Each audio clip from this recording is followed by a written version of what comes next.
I got so up in arms. There's something called BPI, which is like ESPN's metric. I honestly want to curse on air. I was about, like, in my mind, I just... No nasty words. Now, time for Jon and Jim. All right, San Diego and Southern California, what's going on? This is hour one. I still want to curse.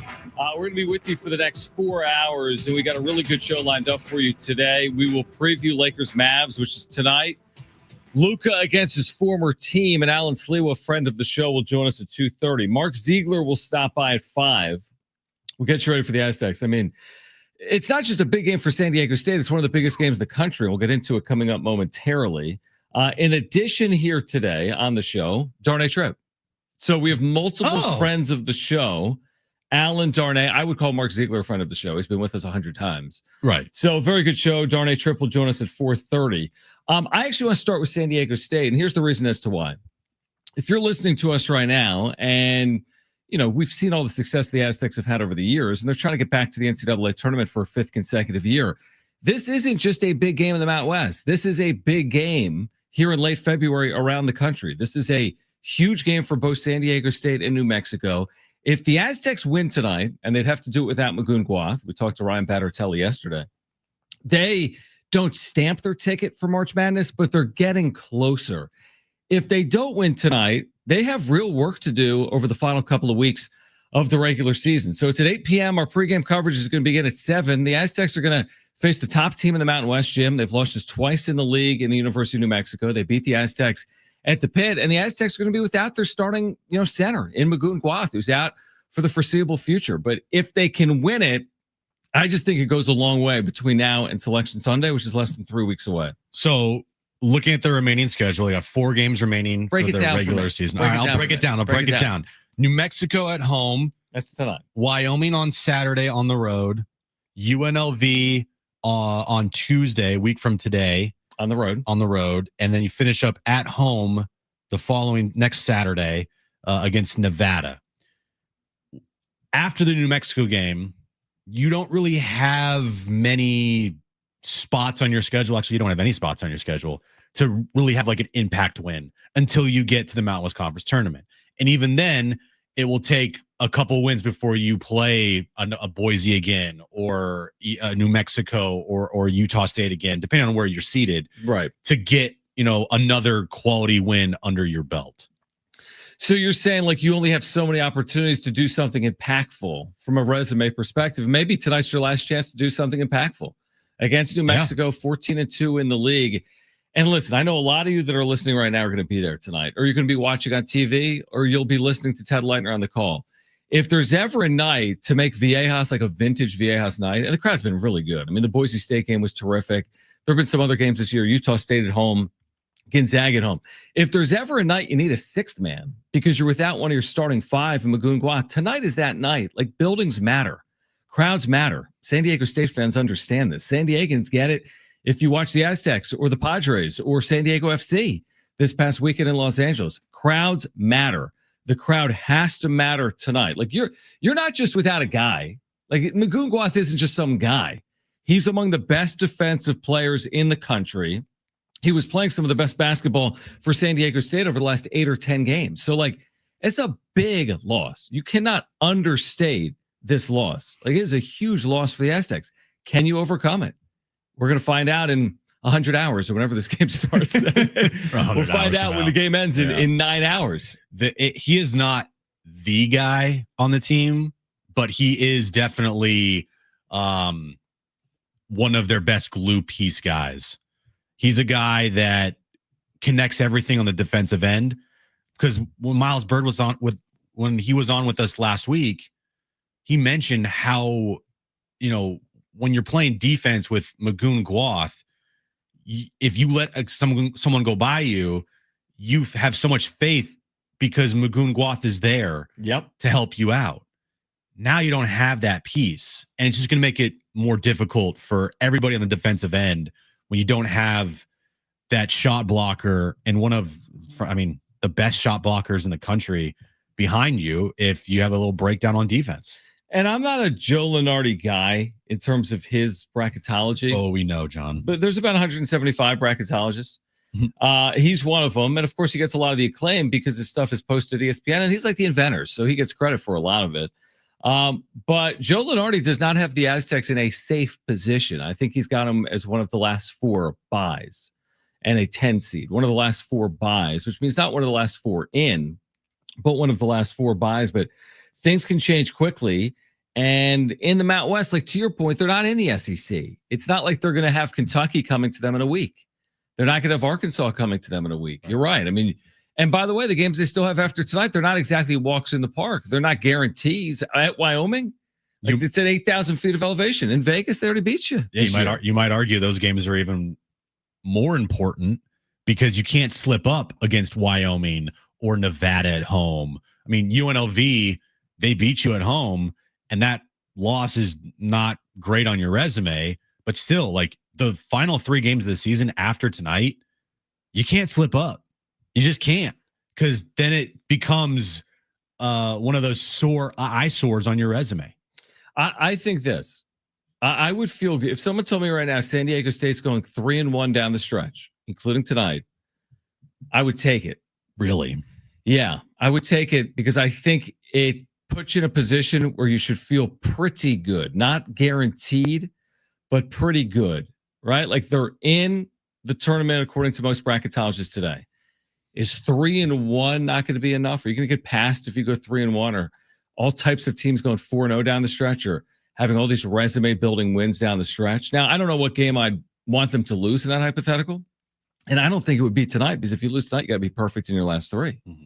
So like, I think winning tonight gives you a little bit of wiggle room, maybe not a lot of wiggle room, but I see it like if you won tonight and then slipped up at home against Nevada, I'm making it up on senior night. Can you overcome that? Because you got the New Mexico win, you got the sweep of Boise, you still have Houston, Creighton in your back pocket. Like, I feel like you could overcome another loss. Like, do they really have to be perfect from here on out in the regular season to make the NCAA tournament?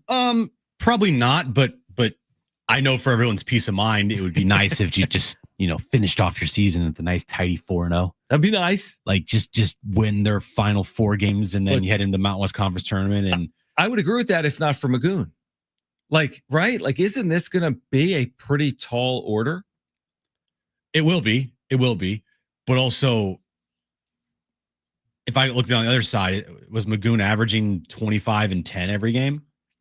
Nobody like alters every I know. shot. I get it. I'm just trying to make it seem like it's not the end of the world that Magoon Guath is not out there. I like that. You're kind of like, it's fine. Yeah, no, I see what you're saying. I'm not trying to say it's fine. Right. But it's also, you didn't lose your leading scorer.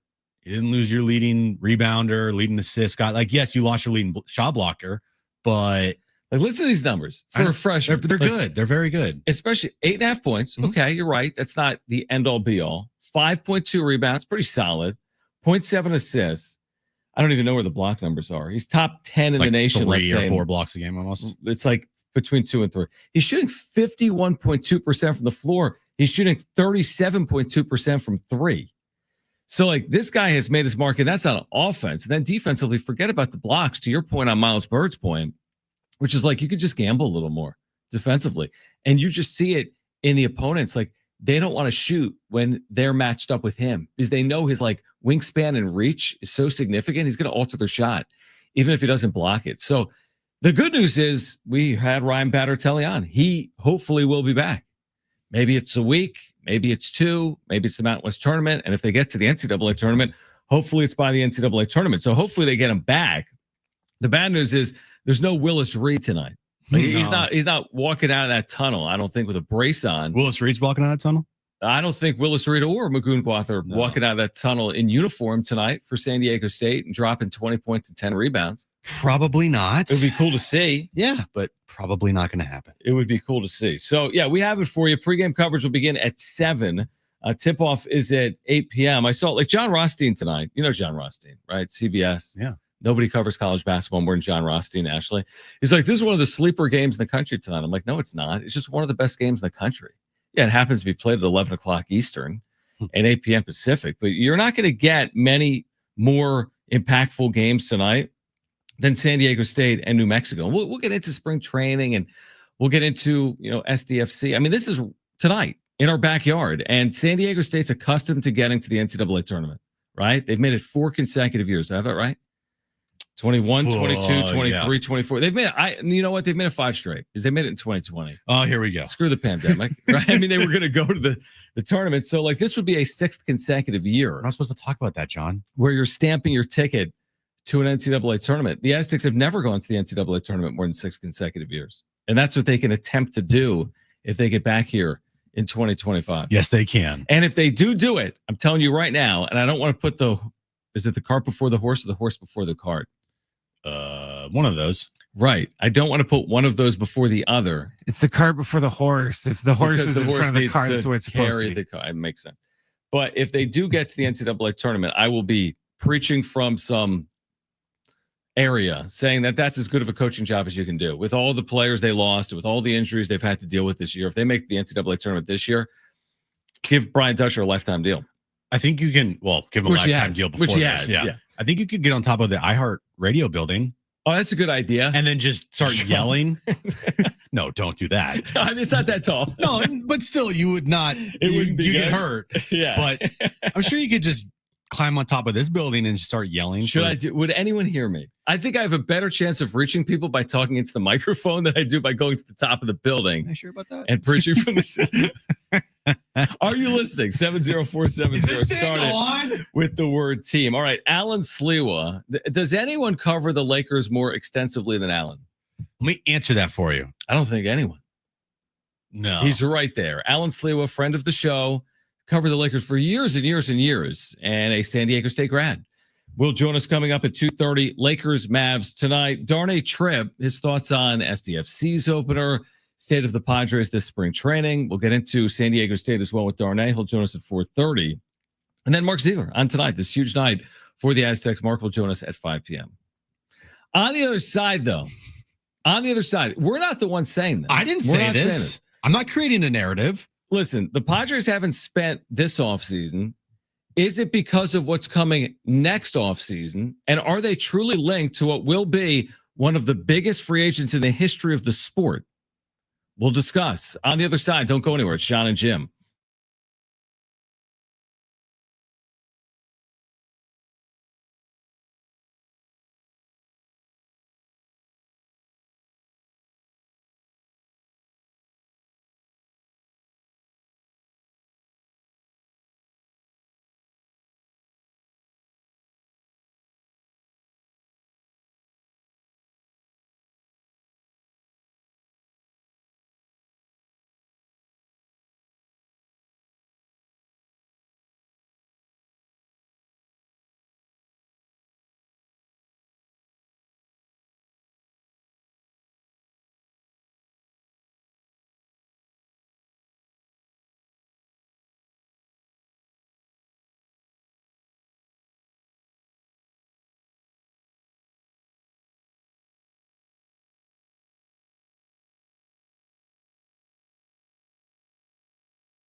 All right, we don't ask for a lot, right? Do we, Jim? Do we ask for a lot? Sometimes we do. We do ask for a lot, but we're going to ask for more. If you have a phone, I'm talking to you, right? Everyone's out there with a phone. Everybody has a phone, yes. Now, if you're driving, don't do this, but maybe just make note of it like a internal memo, like almost mental like a calendar reminder. Yeah. Can you open the iHeart Radio app, please, and put us in your presets, please? Because there's this all new preset feature, and it just makes it so simple and easy. So if you don't have the iHeart Radio app downloaded, if you do, make sure you have the update. And with the presets, put San Diego Sports 760 in your preset, and you can listen to live radio. And we're on 2 to 6 weekdays, right? But you can also put Jon and Jim in your preset. So at San Diego Sports 760, add Jon and Jim. And with Jon and Jim, you get all the hours of the show. You get all the interviews from the show, and you can listen at your convenience whenever you want. So it's an all-new app. It's an amazing audio app. It always has been, and now it's better. And with the presets, you just put us right there, and boom, you open the app and click on Jon and Jim, or click on San Diego Sports 760. You get Aztecs basketball and football. You get STFC soccer. You get Jon and Jim. Everything you need, it's like a click away. Look, I'm going to be completely honest with everybody right now. We have an internal competition in this building to see who can get the most presets on the iHeart Radio app. What do we get if we win? I don't know. I want cash. We'll split with our listeners. Yeah, I highly doubt that. But the internal competition is something here, and we want to win that. So we're going to need your help. And all you got to do is do exactly what Jon just said. Put us in your presets, San Diego Sports 760 in the iHeart Radio app. If you don't have the iHeart Radio app, what are you doing? Download it right now. Hopefully you have the updated version, unlike Jon. And if we win, is that what we get? Jon gets the updated version. If we lose by one preset, it's because I haven't put us in our presets because I don't have presets. Correct. It's all your fault. So would you do us a solid and put us in your presets? Jon and Jim and San Diego Sports 760 on the free iHeart Radio app. All right. Vladdy Guerrero Jr., Vladdy, if you will, is going to be a monster free agent. Now, I'm not saying it's Shohei Ohtani, and I don't know if it's Juan Soto, but we haven't seen in baseball history a first baseman getting $500 million. And I'm not saying the Padres at this point are linked to him because we're still an offseason away. And I know the Padres have the ownership dispute. They haven't spent a penny by and large this offseason. They're over the CBT regardless. But there was something from like a Vegas site that said the Padres had among the shorter odds this offseason to land Vladdy Guerrero Jr., right? So there was this email that was sent out. Okay. Like internally. I don't know if you got it. Internal email. But it was sent out to like everybody. I saw people up in the Bay Area tweeting about this. I saw other places tweeting about this. It's like betting.online, I think it is. I'm not sure exactly the publication or whatever, but it is a Vegas betting site. Okay. That sends out all of these, betting odds for sports events and situations. They sent one out today, and it was titled Vladdy Guerrero Jr.'s next team odds. I'm like, okay, well, that's not going to happen. Okay. Right now, the Seattle Mariners have a 6.7% chance of landing Vladdy plus 1,400. Okay. Texas Rangers have a plus 1,000% or plus 1,009% chance to land Vladdy. Mm-hmm. The LA Angels, 9.1% chance. Also, plus 1,000. And then the top four, very interesting. Minnesota Twins have an 11.1% chance. The San Diego Padres have a 19.1% chance to sign Vladdy next offseason. So third shortest odds.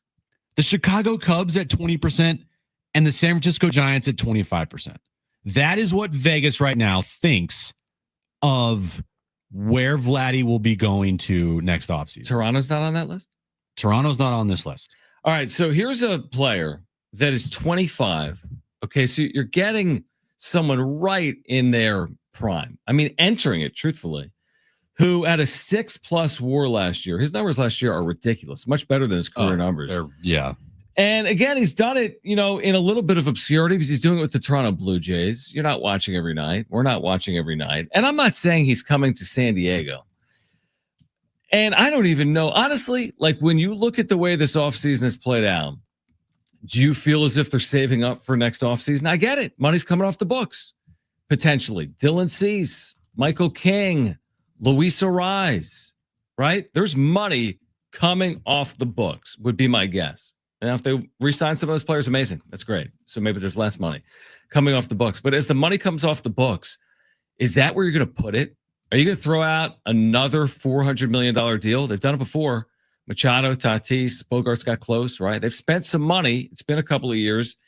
Is this at all realistic to even entertain? Or is this completely wishful, considering the ownership situation and the way they've spent this past offseason? I want to live in a world where it's a possibility, but I just can't honestly sit here and say that it is. Right. And we're not saying it. I mean, I didn't come up with the list. I know. I'm not creating Vegas.com. Look, I'm not creating this narrative. I wish I was, but I'm not. Right. It's Vegas. Las Vegas is creating this narrative.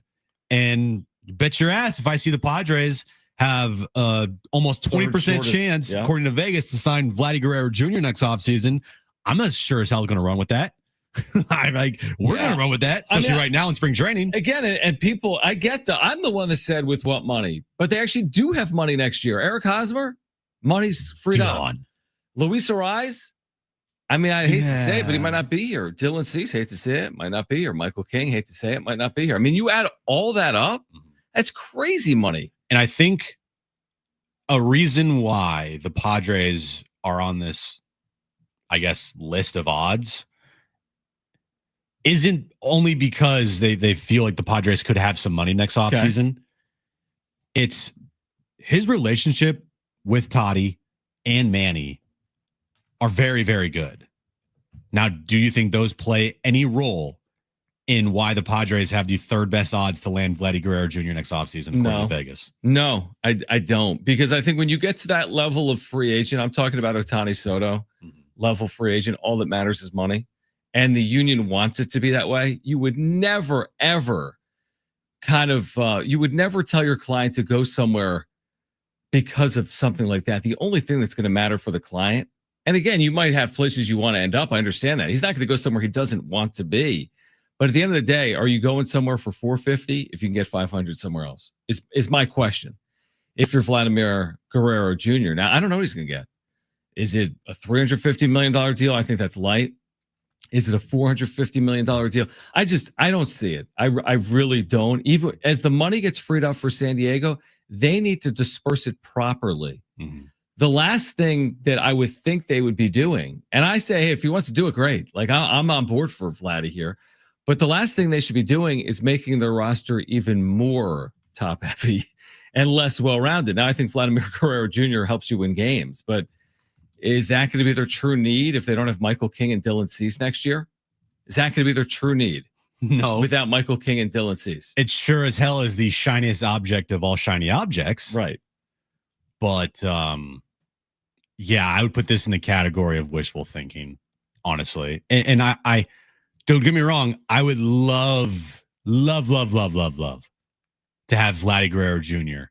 be here in a Padres uniform next year. Like, nothing I would love more other than this team winning the World Series. But, I mean, let's be realistic here.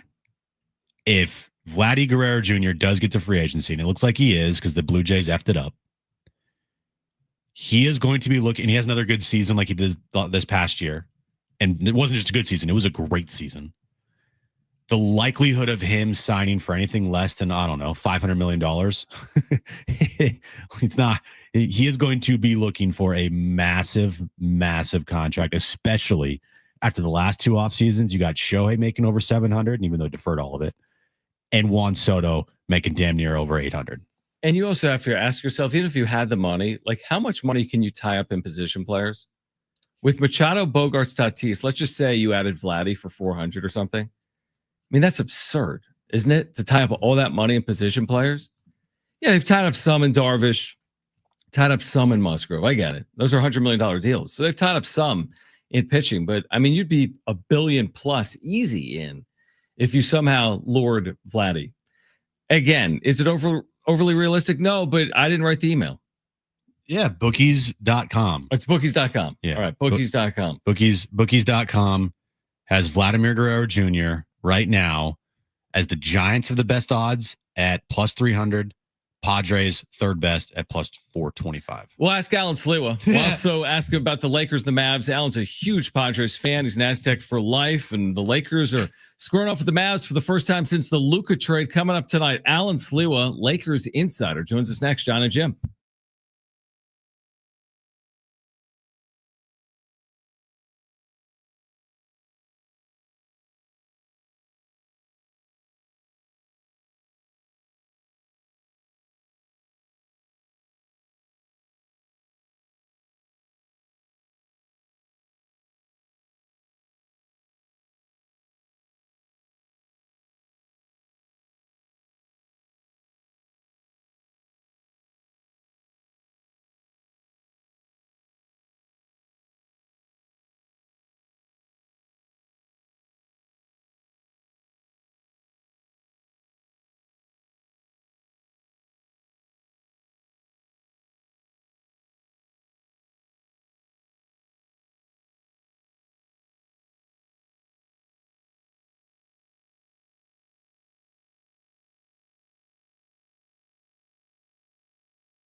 All right, this update is brought to you by Rapid Radios. We'll start with the Aztecs' huge game tonight as they take on New Mexico at Viejas Arena. 8 p.m. tip, 7 p.m. pregame. Magoon Guath will be out tonight for the Aztecs. You can listen to all the action right here on San Diego Sports 760. NBA action tonight. Lakers take on the Mavs. It's the first meeting between the Mavericks and the Lakers since their huge Luka trade a couple of weeks ago. Padres and Angels right now in the Cactus League. It's a scoreless game, John, in the bottom of the 8th inning. Must win almost for the Padres.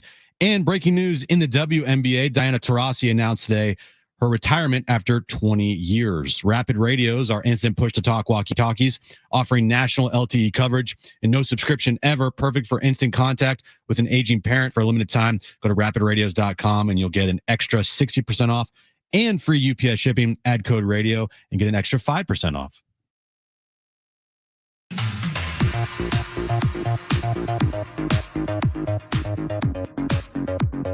All right, Alan Sliwa is going to join us momentarily. Lakers Mavs. Yeah, just Lakers Mavs.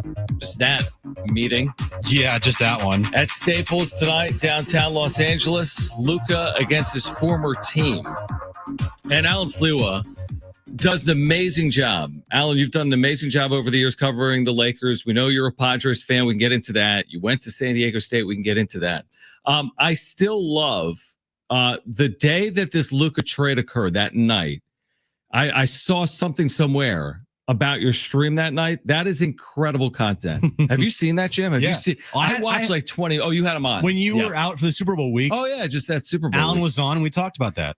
That was incredible content. I absolutely loved it. I was 100%. Like if I was doing a solo stream, I would have said the same thing. Like, guys, this isn't the deal. I've covered the sport long enough to know this isn't the deal. It is the deal, and now we get tonight. What do you expect tonight? What's it going to look like? What's it going to sound like? What are your expectations like for tonight? And thanks for hopping on. Well, I appreciate you guys having me on. Yeah, I know how random was it to be live when Luka's getting traded to the Lakers for AD. It's like, okay, obviously this isn't true, right. But yeah, then whatever. 3 hours later, I think I was still on. So what do I expect tonight? You know, I think tonight is. I get it that they're playing Dallas, and I do actually think the Lakers will for a couple of reasons. Number one, they want to follow that win against Denver with a win at home against the beat-up Dallas team. But the reality is just Mavs are missing so many players, like so many key players. Obviously, Anthony Davis, who was a key piece for the Lakers for 6 years, he's not there as well. So I think, you know, maybe it's a little bit personal. Can I see Luka trying to go at Dallas? Can I see the Lakers or JJ Redick or LeBron kind of game planning like, hey, let's get our guy one because it's the Mavs. But the game that I would really pay attention to, they got Dallas in Dallas on April 9th. And that's about a week before the season ends. And that, I'm sure there's going to be playoff seeding coming into play in that one. That's going to be his first time in Dallas. I'm sure Nico Harrison and the front office and ownership, obviously all at the game as well. I think tonight's going to be fun because it says Dallas Mavericks, but it's not really the Mavs yet. And it's not Anthony Davis included. Luka's first, I guess, real big game with the Lakers was against the Nuggets here recently. He put together a typical Luka line, 32, 10, and 7. And JJ was talking about how, like, that's the Luka that I remember. Did he figure something out in that game, you think, with the Lakers, or is it just one of those, all right, Luka maybe got his legs underneath him and now he's back? I think he was. If you guys saw that opening presser when he showed up in LA and Pelinka's, you know, introducing him as a Laker, I think from that moment up until he had the game against Denver, I don't think he was mentally there. I think he was in a whole different world. I think the shock factor of, what do you mean I got traded? Like, we were all shocked and surprised that Luka Doncic got traded. Imagine how he felt, a 25-year-old with his resume, what he's accomplished with an organization that had Dirk Nowitzki for 20 years. So I think, I actually really think Saturday night was the first time that just Luka looked like himself. And I'm talking about mentally, forget physically. And if people want to say, okay, he's got to lose some LBs, I don't disagree with that. But I think it was the first time that Luka mentally was in the right state of mind, because to be honest with you, that stat line he could do in his sleep. But I think it was the fact that he did it for the first time with the Lakers. He did it on the road against Denver. It was a nationally televised game. Lakers always lose to the Nuggets, and that they blew out Nikola Jokic and the Lakers. I think that's what made it special. Alan Sliwa with us right now, Jon and Jim, San Diego Sports 760. From a seeding perspective, I mean, I'm looking at the Western Conference right now. They're only separated between themselves and the 2 seed by 2.5 games right now, right? There's still, 20, 30 games remaining in the regular season. I mean, do you see that as pretty realistic, maybe securing the second seed in the Western Conference if everything goes well? Here's what's crazy. Yesterday I was doing my show and at Chris McGee who does the pre-half and post on TV for Laker games. And Geeter's telling me, Geeter's like, do you know they haven't had a first round playoff series at home? And the date he threw me was 2012. That's how long it's been since they had home court advantage in the first round. Because remember, 2020 was in the bubble. Right. Obviously, they went through all the years where they weren't making the playoffs. They've basically owned the play-in tournament. It seems like every year they're a part of that. So is the number 2 seed realistic? Absolutely. But I think, honestly, just getting a top 4 seed, JJ Redick's first year, I think they could be really dangerous in the playoffs with Luka and LeBron. So whether that's the goal, it's not. I think if they're 3 or 4 or even 2, whatever the case is, I think you got to feel really good just to be in that mix. You know, the loss of Anthony Davis defensively, you would think, okay, that's going to really hurt the Lakers. But like their advanced defensive numbers without AD are still really good. Like, what is it about this team under JJ Redick where defensively, even without one of the best defenders in the league, that they're still, not, they're still one of the better defensive teams right now in the league? So I think, listen, I think at some point it's going to catch up to them. It has to. I'm just assuming it has to because they are small. They're not a big team. And, let's use as an example, let's use Dallas. When Dallas, if they ever get healthy this year and they got kind of these 3 almost 7-footers or 7-footers, Gafford, Lively, Anthony Davis. You got guys like PJ Washington. They got Josh Powell. They got a lot of size. I think eventually it will probably catch up to them. But here's what they do have. They got gritty players like Jared Vanderbilt, like Dorian Finney-Smith. They got high IQ players. I think JJ Redick has been doing a fantastic job. I think all these guys kind of understand their role. And I think they're forcing teams to kind of play a little bit more their style. Lakers still got 2 more games against the Nuggets this year. Nikola Jokic is not going to go 2 for 7 again and have as many turnovers as he did. Teams are going to start adjusting, but I don't think that, I also don't think they just got lucky and they just figured something out. I think it's a combination of players that know their roles, and I think it's a combination of having a head coach that I think is doing a phenomenal job in his first year. All right. So I mentioned off the top, you are an Aztec grad. You are a big Aztec men's basketball fan, just an Aztec fan in general. Tonight's a big night, isn't it? I mean, you've been following along. Magoon Guath out due to injury. Obviously, Reese Waters hasn't played all year. Yet here they are kind of in position to be in position. 18-6 overall, New Mexico at home. Now, again, we got the Lakers tonight that you're going to be keeping an eye on as well. But how do you see this for San Diego State with just a couple of weeks to go between now and Selection Sunday? A little nerve-wracking just because where they're, situated. I was reading some articles earlier today about just, kind of it depends which poll that you're looking at. Maybe they're an 8 seed, maybe they're a 9 seed, maybe they're in that play-in to just get in. So tonight's a big one. I mean, here's the good news for SDSU. At least you got some games on your schedule, 3 of the last 4 games. Wyoming, UNLV, and Nevada, at least there's some games in there where you feel like, okay, if things go SDSU's way, maybe they take 3 or 4. But this is kind of what this is set up, I would say, perfect for San Diego State. You get a home game against New Mexico at Viejas. The place is going to be rocking. 8 p.m. tip-off. It will be on, FS1, obviously on your guys' air as well.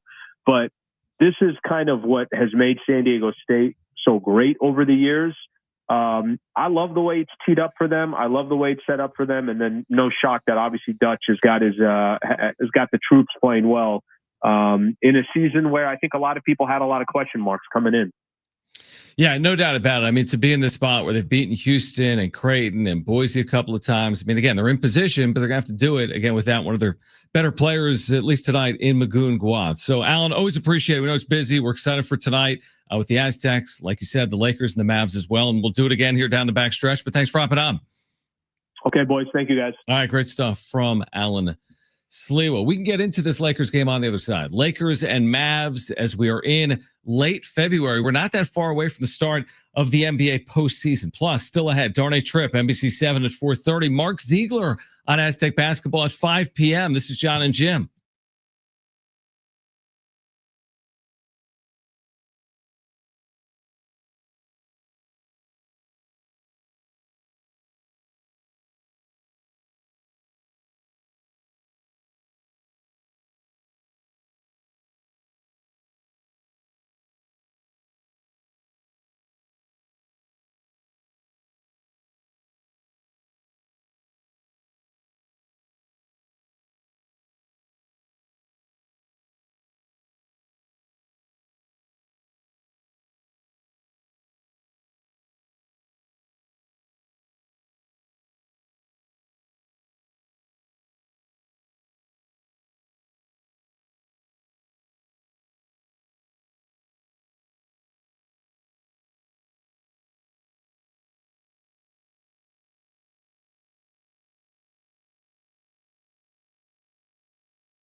right, the Aztecs back home tonight. We'll take on New Mexico. Pre-game coverage begins at 7. Ted's got the tip just after 8 right here in your home, the Aztecs. San Diego Sports 760. Me and Fletch will have pregame outside Viejas Arena. Looking forward to seeing Aztec fans out there tonight. It's going to be just a critical game, obviously. Get there early, be loud. Second to last home game of the year for San Diego State. Darnay trip at 4:30. We have a couple of really good giveaways today, Jim. I don't know if you realize that. We've got tickets to the Shamrock Music and Beer Festival, which is March 15th in the Gas Lamp. We also have tickets to give away for March 12th at the BMP Paribas Open. I love saying Paribas. Paribas. Paribas. Paribas. Yeah, right? It just rolls a little bit off that tongue. Paribas. All right. I also like saying Lakers Mavs. Oh, I thought you were going to say, I don't like saying Padres lose. Dude, okay. Let's start there for a second. So the Padres have lost 3 straight Cactus League games, despite a valiant effort in the 9th where Leo DeVries doubled. Who? That led to the Padres scoring a run. You mean Leo Dallas DeVries? I mean Leo DeVries. Oh. He doubled as part of a 1-run rally in the 9th, but they lost 2-1. This is a 3rd straight Cactus League loss. Right. So let's put this in perspective. The Padres haven't won in 3 days. Their last win was Saturday. Do we need against Oakland or whatever they are? Does this team need a shakeup? Do they need like a different lineup change? Is it a clubhouse thing? Are they just not meshing? Could be this group. Does Preller need to make a move to give this team a boost? I mean, 3 days ago, I'm thinking they legitimately could vie for a Cactus League title. And now it's like, can you finish the top half of the league? Well, look, the run differential is not great right now. It just isn't. Right. And today, almost getting shut out. Mm-hmm. If it were not for Leo Dallas DeVries in the 9th inning. Do you get healthy tomorrow against the White Sox? Now it's on the road in Chicago wherever they train. That's going to be let's see what the White Sox are doing this spring. I bet they're good. Well, they lost 14-1 today to the Rockies. So they want to bounce back tomorrow too. They're 0-3. Actually, no, sorry. They're 0-4 in the Cactus League. But do they get off the schneid tomorrow at home? I would put tomorrow's game against the White Sox in as close to a must-win as possible. It's important. Yeah. You cannot lose to the winless White Sox. Right. It just can't happen. It's unacceptable. And you need to turn things around starting tomorrow. Can we hear from? I want to hear from Schulte at some point. We don't have anything from him as of yet, but I do want to hear from Schulte. Now, I don't even know who played today, if I'm being honest. I know DeVries played late. It looks like the pitching was good if they only allowed 2 runs. Was there anything of interest here? Rise 0 for 2, Wadey 0 for 3. I got something of interest. Machado ripped the ball. Yeah. 1 for 2. He had a hard hit. Hold on. Good to see. What do you have? That was interesting. Well, newly, I guess, starter with the team. Newly minted starter. Stephen Kolek. Mm-hmm. 2 scoreless, 2 strikeouts, no walks, only give up 2 hits. I'm on board. Adrian Morejon a scoreless inning. It's great. Yuki Matsui a scoreless inning. And Yuki Matsui. And O.M. Cruz 2 scoreless innings. Other than that, dude, Jake Higginbotham went a scoreless inning today. No, he didn't. Yes, he gave up 2 runs, bro. Oh, just kidding. 3 walks, 2 runs. He got patted with the L. Poorly they had to bring in Miguel Cienfuegos to get out of that inning. Yeah, so I mean, who? Dude, once again, over 3 with runners in scoring position. Once again, over 3. It cannot hit with men. Basically, what we're doing here is we're practicing for the season, for the regular season. If these things were to happen, was it too nice? It was 83 and sunny today. It could have been too nice. Too nice. I mean, Brendan Lockridge got caught stealing there in the first inning. I'll tell you who's had a nice spring, and I'm being serious, is Tirso Ornelas, who had another hit today. Hey, he's hitting 444 with a 1545 that's what I'm OPS. saying. And Manny again with a hard hit ball. Remember, he homered. Yeah. First pitch he saw earlier this spring. Yeah. We got to do this for another 4 weeks, folks. I mean, they don't play until March 27th. 30 days until the start of the regular season. Yeah, they have 26 more Cactus League games, including split squad games. So they have a lot. All right. In terms of something that matters, and it does, Lakers, Mavs, Luka against his former team. To your point, no AD. And to Alan's point, it's not in Dallas. That's going to look way different when Luka returns to Dallas. But man, if you're a Lakers fan, there's a lot to like right now. 4 seed in the West, Luka getting healthier. Still time before the postseason. I mean, they're a legitimate threat, are they not? Luka and LeBron, they are a legitimate threat to get out of the West, which is kind of incredible. Whoever envisioned this type of trade, and now on the other side of it, I mean, it's at least possible to envision the Lakers making a run in the West this postseason. They're dangerous, no doubt about it. Did you see what happened last night with the Thunder and the Timberwolves? No, you didn't. Yeah. That big thing. Yeah, that big thing. That was huge. Dude. I couldn't believe that happened right in front of our eyes like that. I know. T-Wolves had I think a 20 or 30 point lead. 25. No, what happened? And the T-Wolves came back and won that thing, I believe, in overtime. Wait, an NBA team came back from a deficit to win? But the part of that was most interesting is after the game, the Timberwolves head coach, okay, I forget his name, he was basically saying, look, it's so hard to play the Thunder because all they do is foul, and all Shea does is draw fouls. And if you touch Shea, you're gonna get called for it. Mm-hmm. And people are like, oh, finally, somebody's saying it. Shea is a grifter on the court, and the Thunder could be a little fake because he gets fouled a lot. Because they have good They're depth. Fake because they don't have LeBron James and Luka Doncic. And that's where I was going to go with this. I was going to go with when you go in a series and the other team has Luka and LeBron. Yeah, it's really going to be hard for me to pick against those two. So, but I mean, Shea's year's ridiculous. He's really good. I mean, he's averaging 32.5. Look how many free throws he shoots a game. Yeah, but I mean, he's probably like, is he the leading scorer in the NBA in points per game? He's right up there. I'll look at the free throws, but he's shooting 52.3% from the floor. I don't know how many free throws he's shooting a game, but he's making 80. Oh, here it is. Guess how many free throws he shot in 50. How many games have they played? What's their record? They're really good. I don't know, like 50 something games. Well, guess how many free throws he shot this year? I'm going to go with over 500. 500 on the nose. Really? Okay. 500 on the 501. He's 447 for 501, but okay, so let's say he's played more than 50 games. So he's getting, that's only, if he's played more than 50 games, getting 10 attempts per game. But that's like LeBron. No, it's not. In his prime. In LeBron's prime? Was not getting to the free throw line? Let me look at LeBron's prime, all right? Okay.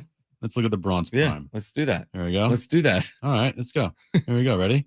LeBron's prime. He was not getting to the free throw line 500 times. No. The only year he averaged 10 free throws per game for 3 years. Thank you. 05, 06, 07, 08, 09, 10. That was it. He hasn't averaged this year, John, he's averaging 4.5 free throws per game, dude. Okay, but no. What are you talking about? His attempts? Yeah. His attempts have been over 500 his entire career. What are you looking at?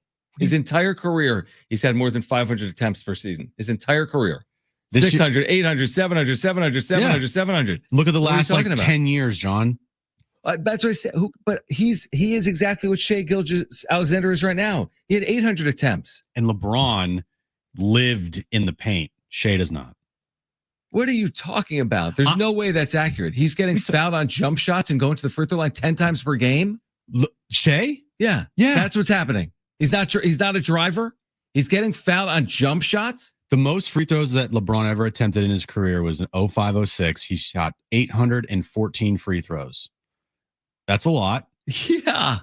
But it's LeBron James who's 6'8", 280.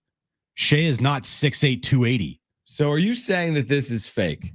I'm saying that Shai's a great player. Okay. But the fact in this league, you have some of these guys, like it's the Harden of back in his prime, right.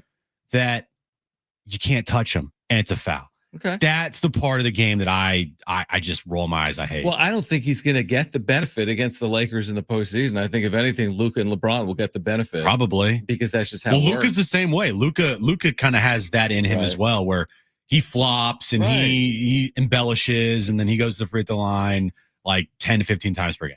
That's what I'm saying. Why are we making this a Shai problem? Shai's a really good player. He's not my style. It's not my style. Gotcha. All right. Hour 2 of Jon and Jim on the other side. If Mike Schilt speaks, we will hear from him. We need some Schilty. Plus a very good text on the text line I want to get to regarding today's Padres game from the 619 that we will get to. Darnay triple Jonas at 4:30. Mark Ziegler at 5. We'll give away those Shamrock Music and Beer Festival tickets in the 3 o'clock hour. Hour 2 of Jon and Jim. Don't go anywhere. We're only here until 6 p.m. It's Jon and Jim.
This update is brought to you by Rapid Radios. Padres spring training. They've lost again. It's now 3 straight Cactus League losses. They lost today to the Angels 2-1. Thankfully, they take on the 0-4 Chicago White Sox tomorrow on the road in Cactus League play. Moving over to the Aztecs. Huge game tonight at Viejas Arena as they take on New Mexico. 8 p.m. tip, 7 p.m. pregame. Magoon Guath will be out tonight for the Aztecs. Of course, you can listen to all the action right here on San Diego Sports 760. WNBA news today. Diana Taurasi announced her retirement after 20 years. And Lakers take on the Mavs tonight. It is Luka's first game against his old team in the Mavericks. Rapid Radios are instant push-to-talk walkie-talkies offering national LTE coverage and no subscription ever. Perfect for instant contact with an aging parent for a limited time. Go to rapidradios.com and you'll get an extra 60% off and free UPS shipping. Add code radio and get an extra 5% off. Previously on Jon and Jim. This BPI thing, I need a Jim. What's it called? John goes on a tangent. This is the dumbest thing I've ever seen in my life. What are you looking at? The BPI. I don't even want to talk about it because it doesn't even make sense. I know. Nobody's gonna care. I got so up in arms. There's something called BPI, which is like ESPN's metric. I honestly want to curse on air. I was about in my mind. I just No nasty words. Now, time for Jon and Jim. All right, San Diego and Southern California, what's going on? This is hour 2 of Jon and Jim. And this hour, one of you is going to walk away with a 4-pack of tickets to the Shamrock Music and Beer Festival. I'm John Schaefer. That's Jim Russell. Hello, John Schaefer. Hi, Jim Russell. How are you? This is I'm hour great. 2 on San Diego Sports 760. Jon and Jim. Consumable on the iHeart Radio app. Put us in your presets.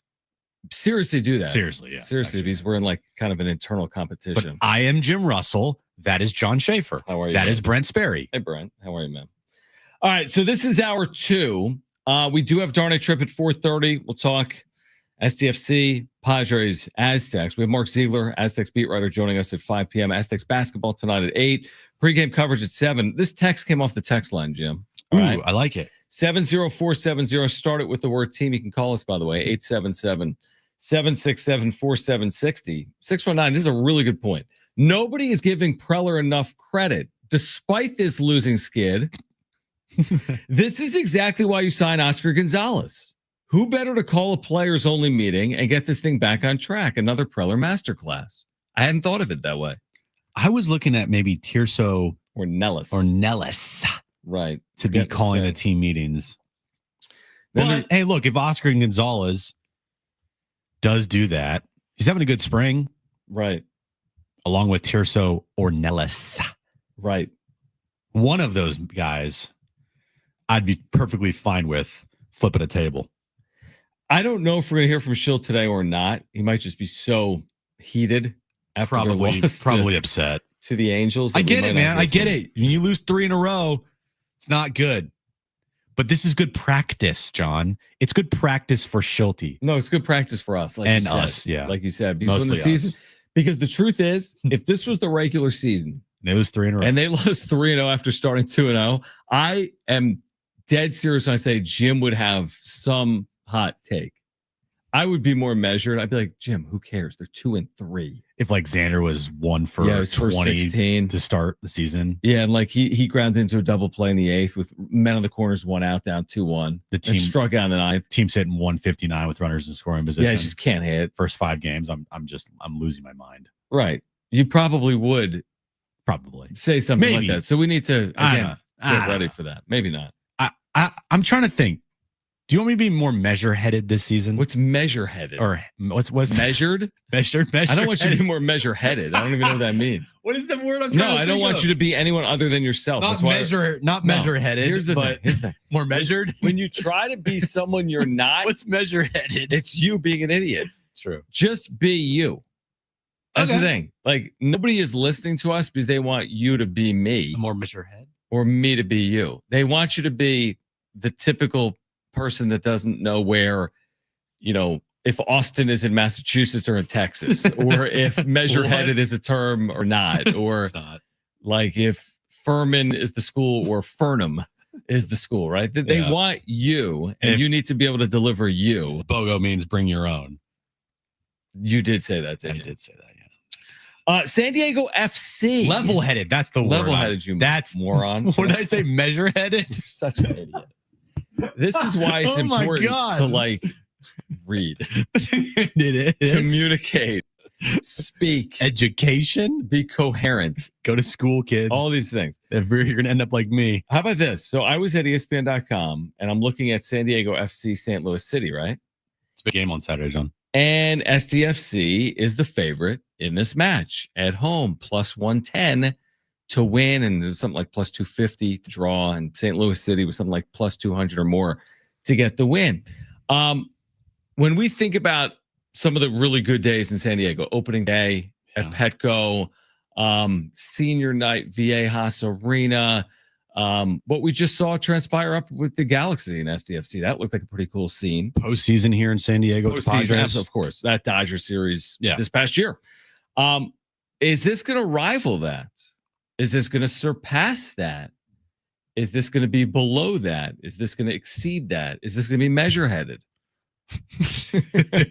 What is this going to look like and feel like on Saturday? I think there will be an absolute buzz on Saturday. And I do think that place is going to be full. It's going to be loud and it will be noticeable. It's not going to be something that's just swept on the rug. Like, oh, there's a game Saturday. Nice, fun. No, this game will be electric. From the I agree with you. I think that before the match, you're going to see tailgating going on. It's going to be packed parking lot. I think the entire stadium, honestly, might be the loudest that it's ever been for anything. That's interesting. It's very possible. By the way, I'm looking at the seating chart. Yeah. I don't think they have more than 500 seats available. Probably not. Now, they had already sold 30,000 tickets before Saturday. I know that. So I don't think there were a lot of seats available in general. It is their first ever home match. Yeah. I'm trying to think. They got about 500 seats. I mean, they sold out the Arizona game, but it was 100 degrees. Yeah. With Manchester United was there. I was there the first time they came. It was sold out, but that was a friendly. Mm-hmm. There was also the Wave. Alex Morgan's last game and her debut match and the postseason. There have been good sporting events there. I think this sporting event this Saturday will be the loudest, the most people that Snapdragon's ever had. I'm calling it right now. The loudest. Now, I was at Monster Trucks. That was loud. We had to put on I had to put in earbuds. It was so loud. It doesn't count. Monster Trucks doesn't count? Don't tell my 5-year-old that. He loved it. Well, I'm kidding. It's going to be a scene. It's going to be a scene. And here's the other thing that, you get with the supporter sections, right? It's just a scene all match long, right? The drums and the chanting. It's going to be a scene on Saturday. It really will be. And if they can get a point there or win that match on Saturday, you're going a little bit. You just won up in LA against the Galaxy. You come back home, get a point or more. You're going a little bit. And I think regardless, Saturday was going to be electric, but with their win on Sunday, I think it just took it to another level. Mm-hmm. I really do. And I think this will be, it's going to, right now, I already think it is. It's one of the hottest tickets in town to get. Everyone's talking about it. It is. And, it's going to be interesting just to see how Major League Soccer is received here in general. I think it's going to be received really well. I just do. And I don't say that because I think they're going to go 24-8 or whatever the math is. It's not because I think they're going to be the best team in the league. If they are, that's amazing. Or if they're really good, I'm all on board for that. I give them the benefit of the doubt. They're an expansion franchise. They don't have to have this incredible year on field. If they do, more credit to them. I just think it's going to be really well received because it's a bit of a perfect storm. Being here, having this venue, post-Chargers, waiting 30 years for Major League Soccer to come here, the way San Diegans receive soccer, it's been a hit in St. Louis and Atlanta. It should be like a triple hit. It should be measure headed here in San Diego. It should be like even 3 times the hit that it is in St. Louis, shouldn't it? It'll be a grand slam. No, a hit, when all the guys score. Yeah, when there's 4 runs that cross, scores. There's 4 points there. Right. No, I agree. I think already the foundation has been set by the amazing supporter group. And the win on Sunday, the atmosphere that you saw, the 1,000+ fans that traveled to Carson to go to that match, that was just like a fraction of what you'll see on Saturday night. Yes, I think there'll be more than 1,000 people. I agree. I think there will be. Yeah, it is truly a fraction. But from a energy level, Yeah, is what I'm talking about. It's going to be insane. Like people wise, 1,000 people compared to 35,000. Yeah, it's a fraction. But the energy level that they showed, the 1,000 people that went to that match, it's going to be all of that throughout the entire stadium on Saturday night. But John and Jim, the tickets are priced too high. I saw it in the comments. What's the ticket price right now? The get-in price is $123. Now that is resale though, folks. That's resale. Yeah. The get-in price for like tickets that aren't resale. Mm-hmm. I mean, look, it says 99 on the website. Here's what I would say about that. There's a cost. From an entertainment perspective, there's a cost, right? You want to go to a show, it's expensive. You want to go to a concert, it's expensive. You want to go to a Major League Baseball game in San Diego, it's not cheap, right? You want to sit between first and third on the lower level at Petco Park. What does that cost? If I look up Saturday night, that first weekend, good amount between first and third, how much is that? $80, $100, $125 more? More than that. Everyone wants the world. But like it's a business, right? They paid $500 million for the franchise. You know how many tickets you need to sell? A lot. To get $500 million for the franchise. I get it. I'm not the one. We all have bills. I'm not saying, hey, you should be buying $200 tickets, but I'm saying that if they can charge that and if they can get 30,000 people in the building, then I completely understand it. And there's ways to watch it, or there's ways to listen to it, or there's other ways to consume it. I just, you want to see Kendrick Lamar. It's not going to be cheap. No. Like it's a high level entertainment act. You want to see Major League Soccer, the top level of soccer in the country in San Diego, to modern venue like Snapdragon Stadium. It's not going to be $16. That's what I would say. I think that's reasonable. So their second match here against Columbus Crew, John, right now, you can get in for $41 a ticket. Okay, so that's $50, $40. That's on StubHub. Yeah. But the reason why it's so pricey for the first match, it's the first match. Yeah, I'm looking actually right now. Ticketmaster, the official ticket seller for San Diego FC, and the get-in price is $40. Yeah. It's the first match, and it's you only get one time to have your first. Right? They had their first official match on Sunday. They have their Only first official home opener on Saturday. And after that, you go forward. But this will be the very first. I'm sure that you're going to see all the, pomp and circumstance. It's going to be probably a flyover. I mean, it's going to be everything. You're getting a flyover. Yeah. When you get, did we say more? Yeah. Opening day for the Padres is expensive. Tony Gwynn opening day, prices drop. Yeah, that's actually a fair point. I'll look that up at the break. Like, what's it cost to go to the Padres on opening day this year against Atlanta? Did I tell you that I'm going to Vegas in July to see the Backstreet Boys at the Sphere? Sorry, are you being held hostage by someone? But to your point about it's not. Let me guess, it's not $39.95. It is not $39.99. Yeah, Kristen's taking me to Kendrick Lamar in Vegas. Do you know what she spent on those tickets? Like hundreds and hundreds of dollars. Yeah, way too much. Now I didn't spend it because she wants to see him, but I'm going along for the ride. It's in May, and I'm $800 for 2 tickets. And that was a lot cheaper than going to LA to see him.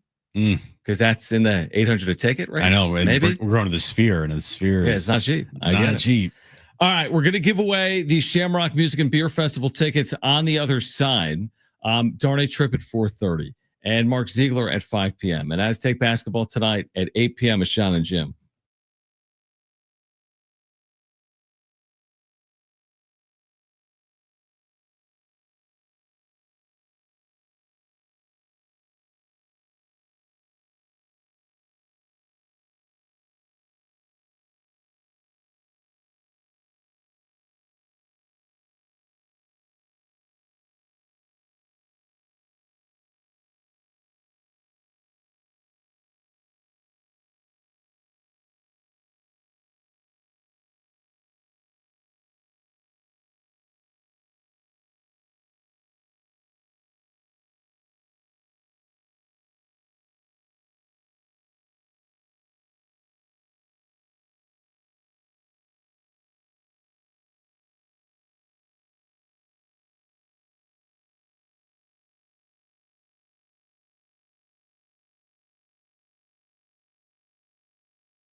Join San Diego Sports 760 and the San Diego Blood Bank in saving lives by donating blood at the iHeart Radio Blood Drive. That's this Friday, 8 to 1:30 at our studios, 9660 Granite Ridge Drive. Your donation can help patients with cancer, severe burns, trauma, childbirth complications, and more. One donation could save up to 3 lives, and all blood types are needed. The first 50 successful donors will receive a pair of tickets to see Kane Brown. This is March 13th, or a pair of tickets to see Kelsey Ballerini March 22nd, Pechanga Arena. While supplies last, make your appointment today at san diego bloodbank.org/iHeart. That's san diego bloodbank.org/iHeart. What do you got?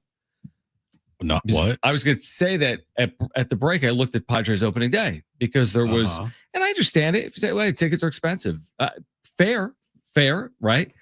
And we're talking about San Diego FC's opener, and it's going to cost $100 to get in, or whatever it's going to cost to get in, right? Mm-hmm. Well, Padres opening day right now at Padres.com, the price to get in for Gallagher Square is $84.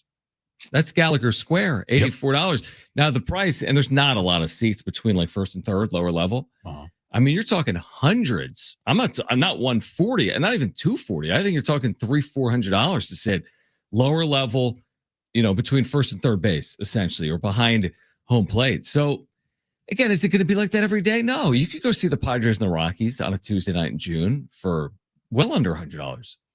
Yeah. Well under $100. Just like you can see San Diego FC, to your point, second or third match for $40 or $50. Yeah, but guess what? On opening days and playoffs, it's going to cost you. They're going to go up. Dodger series, they're going to go up. I'm sure, when LAFC comes here or the LA Galaxy come here. I know that Inter Miami's not coming here this year, which is what's the deal with that?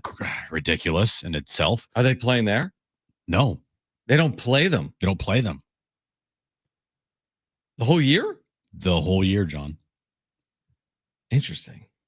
Which is, I don't know if I love that. I don't like that either. Not just Inter Miami, but it's like in the NBA. Okay, Eastern Conference, Western Conference. I guess the difference is 82 games.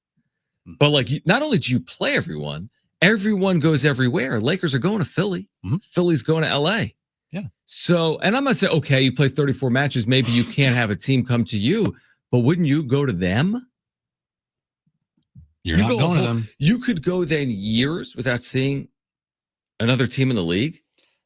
Yeah. Let me just double check here. Yeah. They, That's interesting. They don't play Inter Miami this year. I didn't realize that. So it's unbalanced, clearly. You play the West and you don't play the East. Yeah, you don't see Messi. Okay, interesting. I didn't realize that. Yeah. I knew he wasn't coming here, but I didn't realize they weren't going there. LAFC comes here on March 29th, which is 2 Saturdays from now, right? No, because it's February right now. Oh, March 29th. That'd be in 5 weeks. It's the end. Sorry. It's the end of March. My bad. Padres opening weekend. Man, it's going to be that game's at 7:30. Right there. Padres play 7. They just announced that today. They did? Fox game. 7 on Fox? I thought they usually play at like 4. Oh, maybe it's 7 Eastern. Yeah. Okay. Saturday's usually 4 o'clock. You might be right. It might be 7 Eastern. Because I remember looking at the schedule thinking to myself, 4:15. Okay. You could do the double dip that day. You could go to the Padres game. You could. You might have to leave a little early or not. Yeah, you might. And you could just take the trolley to Snapdragon Stadium. Yeah. From downtown. Right. That'd be a cool day. Yeah. And then you got LA Galaxy in May. But yeah, they don't have Inter Miami on their schedule at all. Do we have strong opinions on that? I think I just shared my opinion. It's fairly strong. Yeah. Yes. Now, again, in the NFL, I get it. You play 16 games. The Eagles aren't necessarily playing the Chargers, right? Right. You don't 16 play games. Yeah. But when you start going over the 30 threshold and there's only 30 teams in the league, I get it. Like, okay, would you prefer a home and home with LAFC or playing everyone? And I get the point if you say I'd prefer the home and home with LAFC. Like, do you need to play the Philadelphia Union once or do you want the home and home with LAFC? And I get those that would say I'd prefer the rivalry. Let's play the Galaxy twice. Let's play LAFC twice. Let's play San Jose twice. Well, this is on the league because I mean, come on, you're an expansion franchise.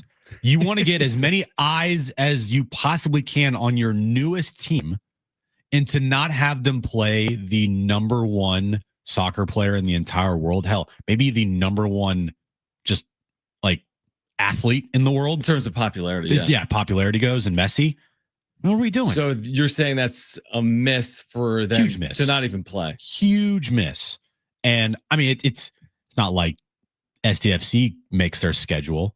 It's on MLS, but I do remember SDFC in some of their promotions for their matches this year had them playing Inter Miami here at Snapdragon Stadium, like in like renderings and stuff like that. Right. So it's like, if you're a fan, you want to see them take on Messi here at Snapdragon Stadium, and you're not going to be able to see that. Yeah, I'm with you. I think that's a miss. I'm with you on that. Now, again, do I like them playing the Galaxy at home? Yeah.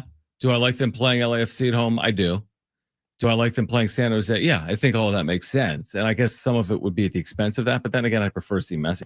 How much longer is Messi even in this league? I don't know. How much longer is he going to play before he retires? I mean, if it's only another year or two, I don't even know if there's a guarantee he comes to San Diego. Because I know that if and when Messi did visit here in San Diego, those tickets would be. You think tickets? That ain't $40. You think tickets for opening night is expensive? It would be like 6 times triple higher. that potentially. I agree. All right, we promised you tickets to the Shamrock Music and Beer Festival, and the third caller is going to go 877-767-4760. Third caller to 877-767-4760 is going. We have a 4-pack of tickets to the Shamrock Music and Beer Festival, the Gas Lamp, Saturday, March 15th from 2 to 10 p.m. Live music, Irish fare, and more. Heading back to its roots, this iconic celebration transforms the Gas Lamp into the Emerald Isle of the West Coast, featuring a full lineup of top Irish and Celtic rock bands, iconic tribute performances, and more. Again, the number to call is 877-767-4760. That's 877-767-4760. All right, we're getting you ready for the Aztecs tonight at 8 p.m. This critical showdown against the University of New Mexico. Darnay Tripp will join us at 4:30. Mark Ziegler is on the show at 5. This is Jon and Jim. I'm looking at these ratings.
This update's brought to you by Rapid Radios. We'll start with the Aztecs. They take on New Mexico tonight at Viejas Arena.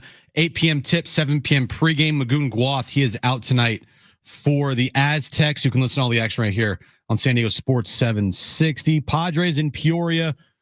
Not great, John. They lost their third straight Cactus League game to the Angels today, losing 2-1. WNBA news, Diana Taurasi announced after 20 years that she is retiring. And the Lakers take on the Mavericks tonight. It's Luka's first game against his former team in the Mavericks. Rapid Radios are instant push-to-talk walkie-talkies, offering national LTE coverage and no subscription ever. Perfect for instant contact with an aging parent. For a limited time, go to rapidradios.com and you'll get an extra 60% off and free UPS shipping. Add code radio and get an extra 5% off. All right, Darnay Triple, join us in an hour. Our friend from NBC7. And Mark Ziegler will join us at 5 p.m. We are here until 6. We do have more tickets to give away. We'll do that in the 4 o'clock hour. Trainwreck Radio. We've got BMP Paribas tickets for March 12th to give away. So we'll do that in the 4 o'clock hour. Then Aztec pregame at 7 p.m. Aztec basketball coming up at 8. Second to last home game of the year. Where does the time go, Jim? It just flies. We're almost in March. It's crazy, man. What's say February 25th? Yeah. That's what always happens. January feels like it takes forever. Mm-hmm. And then it goes February, March, April, May, June, July. Like it just all is like condensed, and all of a sudden you look up and it's like August. You're like, what? It is kind of weird. Yeah, it is kind of weird. We talked about it earlier. Again, this big game for San Diego State here tonight. And again, Darnay Triple join us coming up at 4:30. You just look around tonight. Again, at Lakers Mavs, I think is going to get. I saw something earlier today, like the top 3 regular season NBA games on TV this year, in terms of ratings. This has got to be a top 3 ratings night for the NBA, isn't it? I mean, if ever a night to watch in the regular season, this would be it, right? What more could you? I guess you could ask for AD. You could ask for AD. You could ask for AD. And you could ask for this game to be in Dallas. Yep.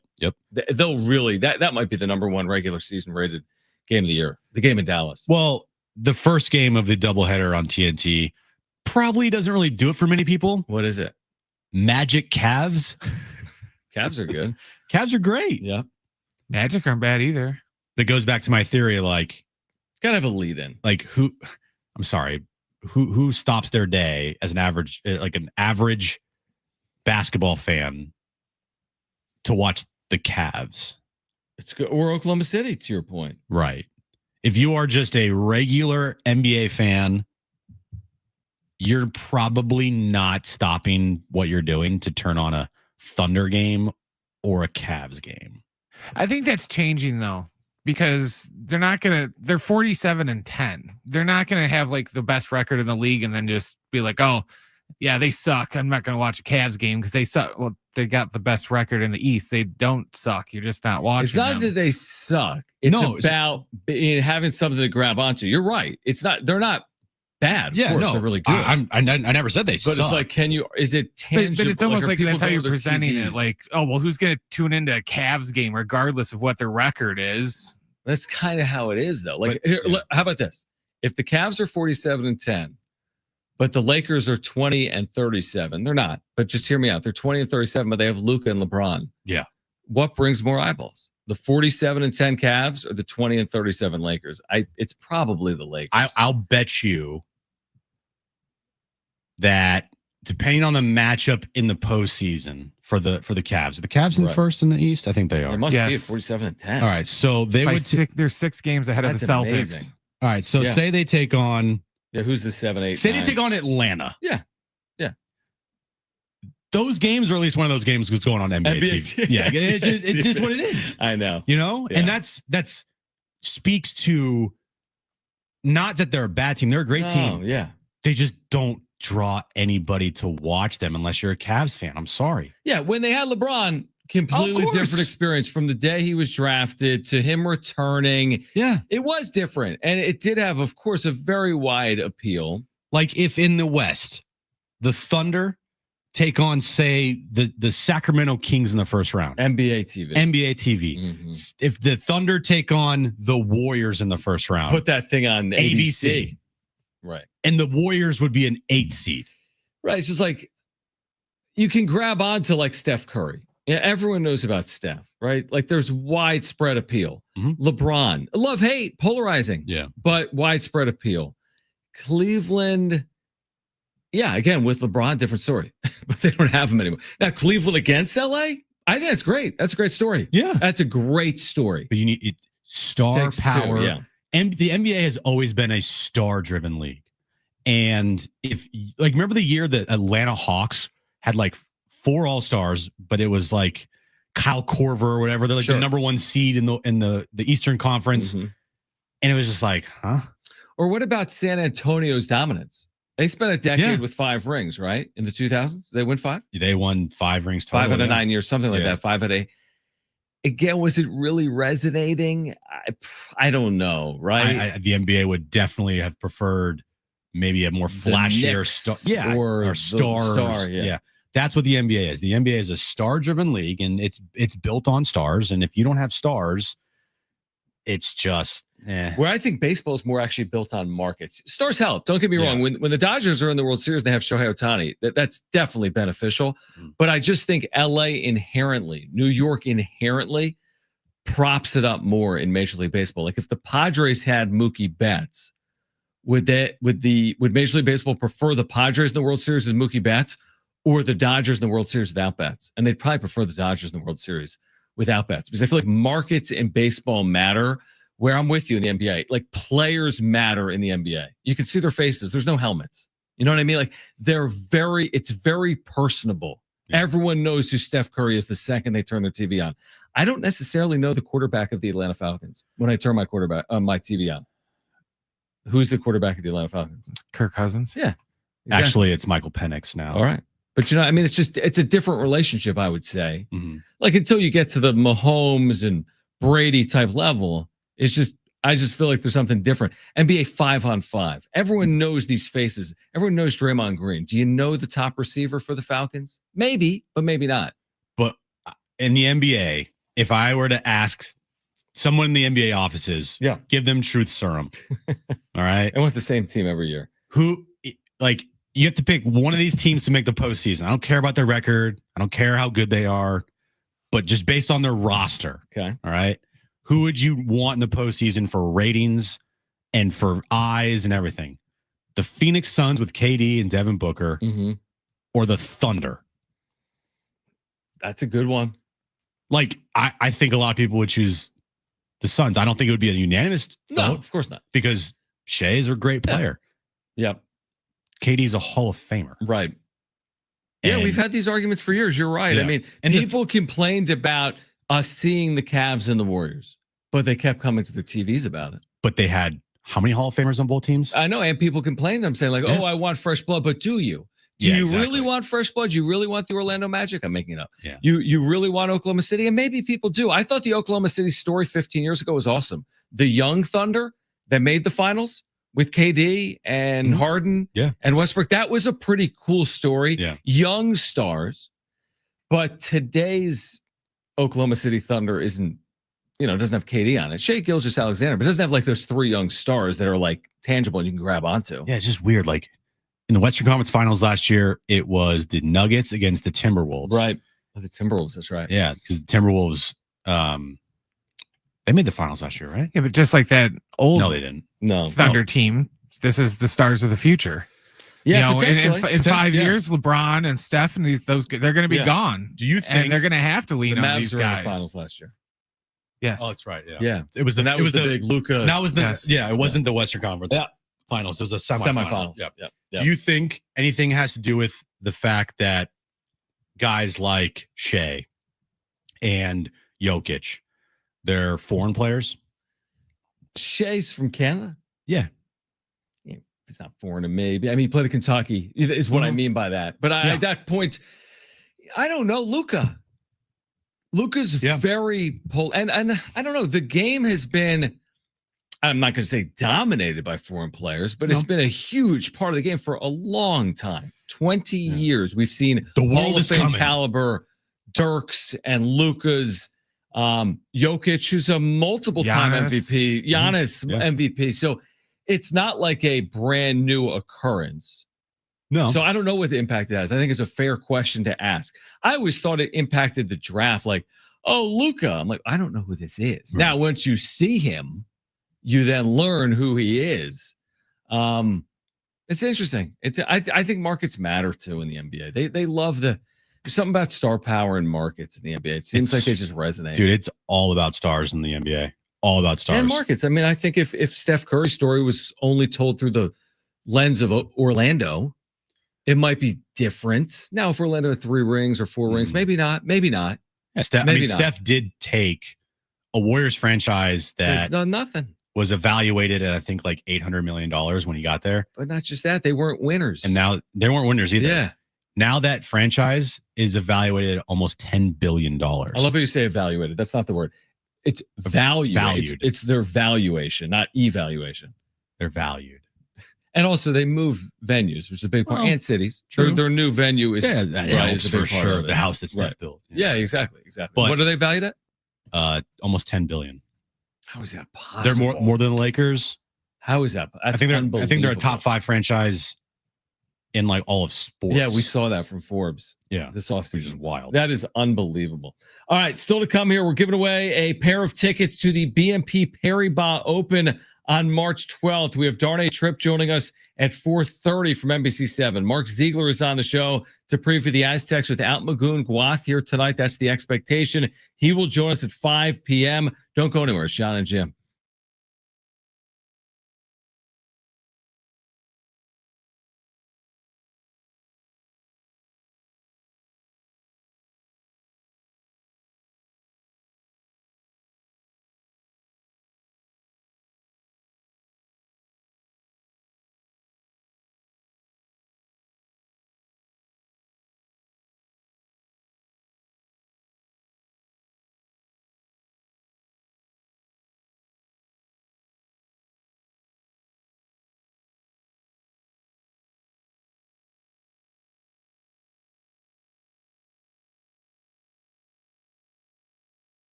All right, AM radio keeps vital voices accessible. Congress can secure its future, but we need your help. Text AM to 52886 now to support keeping AM radio in cars. Tell your member of Congress to pass legislation now to keep AM radio in cars. Standard message and data rates apply. Darnay Triple Jonas coming up at 4:30. Do you have any issues in NFL story with Jamar Chase? The Bengals want to make him the highest paid non-quarterback in the NFL. What? Jamar Chase. What? I don't have any issue with it. No, I don't. What, no. Do you? What would you prefer talking about? Talk about the tush push again. You want to talk to Combine? Yeah, sure. But just put it in the rundown. Okay. I'm just laughing because it's Jamar Chase. I don't know. What's the funny part? No, I'm just laughing. He wants to be the highest paid wide receiver. But he should be, right? Or no? No. Who should be? Justin Jefferson. Oh. He had 130 catches last year. True. He's not. I don't think he's bad, is he? Is that part of the as good of an offense as there was, right? Joe Burrow. I mean, is it laughable, Jamar Chase, or is it you saying the topic is laughable? It's not laughable. Okay. At the same time, Jamar Chase, wide receivers getting paid all that money. Maybe. You know, he had an all-pro year last year, and the team won what, like 8 games, 9 games? Correct. I mean, well, that's always. I mean, and Saquon Barkley before he went to the Eagles was on bad teams. Was he a bad player? No. You know, now is that the end all be all? Manny Machado could be a good player on a bad team. It shows that you need more than just a couple offensive weapons. 100%. And but I mean, across other than NBA, across most sports, Ohtani was on the Angels. Yeah, long time. Yep. Trout's been a very good player. Was a very good player for a long time. Right. Not on good teams, but that's fair in the NFL. 46 touchdown catches in the last 5 years. He's fourth. He's good. He's fourth. Since 2020, Devontae Adams has the most touchdown catches, then Mike Evans, then Tyreek Hill, then Chase. Okay, what do you want to talk about with the tush push? Well, it's kind of gaining steam as far to as get rid of it. To get rid of this. Yeah, thing. because the other teams haven't had the success that Philadelphia's had. Well, it's not just the Packers GM. There's other GMs that have been talking about the combine. It's a play that if you're Philadelphia, of course you love it. It's unstoppable. But as far as the rest of the league goes, it's a play that's not football. It's just not. When we say not football, I mean it's a quarterback sneak. Yeah. Well, it's a quarterback sneak with pushing. It's got rugby elements. Yeah, it's a rugby play. Right. So, I mean, if they got rid of it, you can do a quarterback sneak, but the way they do it, it's a rugby play. It's not a football play. Are the Eagles winning the Super Bowl without this play in 2024? No, but they do have something in their bag that is an unstoppable play that no other team can do. And it almost like, I don't know. It just doesn't. It just wait. What's this play that they have? Oh, you're saying with the tush push, they have an unstoppable play that no other team has, is what you're saying, right? No, that's what I'm asking. Are the Eagles winning the Super Bowl? Serious question. Are the Eagles winning the Super Bowl if they couldn't have utilized the play? How many touchdowns did they score in this play last year? A lot. 20. That's the thing about Jalen Hurts. Really good quarterback. Obviously, yeah, Super Bowl MVP. Mm-hmm. But his rushing touchdown stats are so skewed. Ridiculous. Yeah. He's got like 20 rushing touchdowns in the last year plus, and 18 of them are off the tush push. We said Saquon Barkley last year. He had this like basically greatest rushing season in NFL history, and he did it without even scoring 15 touchdowns. What do you have? 13 on the ground. That's crazy. For a guy that nearly ran for 3,000 yards with the postseason. Yeah. I don't think they need to get rid of it unless everyone starts doing it. You know, all the other teams keep talking about how easy it is. Well, then how come the Eagles are the only ones that seem to figure out how to do it on a consistent basis? Who's saying it's easy? The teams that are not the Eagles. Because they're saying it's a guaranteed play and it's impossible to stop it. I guess but then why wouldn't they use it? Because that's kind of my point. Is if it's so easy that why isn't every team using it? You know, I remember when the Wildcat was like the big thing for like 2 weeks in the NFL until everyone adjusted to it. When the Wildcat worked at first, all the teams in the league started using the Wildcat, or at least trying to incorporate it. You don't see all the other teams trying to use the tush push. They just complain about it, other than Buffalo. Buffalo tries it a lot because they have Josh Allen. But was it this week we brought up that stat where it's like the Eagles have like twice the amount of like tush push plays, and then it's the Bills, and then even the Bills were like at 52, and the next down was the Bears at like 19, 16. So like the other teams in the league besides the Bills and the Eagles aren't really even trying it. Everyone should just do it then. Yeah, that would be my point now. Is that with the NFL? Once I get that, that's like the NBA conversation about like. That'd be like if one team, well, the Warriors are making too many threes, so we need to change it so it's harder for threes because the Warriors are doing it. And they are talking about that, and they're saying it's not an appealing part of basketball that 50% of attempts. But that's because it's the whole league, though. They're not just pinpointing it on one team and saying, "Oh, it's only the Warriors are hitting threes, and no other team can hit threes like the Warriors, so it's not fair." Well, who was it? Was it Bill Russell or Will Chamberlain? They're like, "You're too tall, so there's a 3-second violation." I mean, right? Isn't that the way the 3-second came into the NBA, that they were just standing by the hoop and scoring? Shaq was the reason they got rid of zone. They still do zone. They modified it though. You can't sit in the paint like you used to be able to in college. I mean, I wouldn't be opposed to them getting rid of it. Is it like the sexiest thing? No. Do I think it's necessary to get rid of it? No. I said I could go either way on it. Yeah, I don't like it. You don't like the play? I don't like the play because it's I don't know. It just doesn't. It's not a football play, right? And the fact that if the Eagles are, 4th and 1, it's like it's automatic. It's automatic. It's an automatic play. 87%. I mean, that's damn near automatic. That's pretty good. That's an insane conversion rate. Exactly. Yeah. And I don't know. I think that it's a play that if it was just a traditional quarterback sneak, okay, right, but it's not. It's a rugby play where everyone dives on the floor, and you have Jalen Hurts riding over the top of everybody, and then people behind him pushing him over the goal line. Right. Yeah. No, I agree with it. It's like, remember the Wildcat that one year was being run in Miami? Mm-hmm. I'm talking about the Dolphins. Yeah. Of course, we've seen Wildcat now throughout football, especially college football. Yeah. It still remains a pretty popular element of college football. Yeah, but I guess that's just a running quarterback or running, it's just a running back direct snap. But again, did people go crazy because Miami ran for 200 yards that one game against New England? Because that's what happened, wasn't it? There was that game against New England, whoever it was. Who was it? Ronnie Brown or something? He ran for like 200 or 300 yards in that one game. It's like, okay, it's not the most visually appealing thing to have a running back as your quarterback, but they didn't take it out of the game. You got the extra blocker every time you do that. Right. Yeah. If anything, it caused a bunch of copycats that were like, oh, hey, we're going to try and do that. Yeah, 100%. That'll be interesting. I mean, again, is there enough momentum to get rid of it right now? I don't think right now, but you're starting to see some rumblings, and it's been in discussions and people being like, hey, look, this play, ain't it? What are we doing here? Like, what is this? I mean, Eagles, I would just say this, Eagles fans will lose their minds. Oh, they'll lose because you just won the Super Bowl. Yeah. Utilizing this play. Right. On your way to winning a Super Bowl. I do want to see one game where they just only do tush push. Every play. Because it's unstoppable. And if you get 3 or 4 yards every play, I mean, what do we do? Stop. I'm serious. Yeah, I know, but like, that'd be ridiculous. Now the injuries would probably go way up. Yeah, exactly. Because it's not one of those. Push your quarterback down the field on every single play. Hey, I mean, look, until they ban it, which they should, you just do it the entire game. Imagine that. Barkley goes from a 2,000-yard season to no rushing attempts. Jalen Hurts has 50 rushing touchdowns on the year. No passing yards.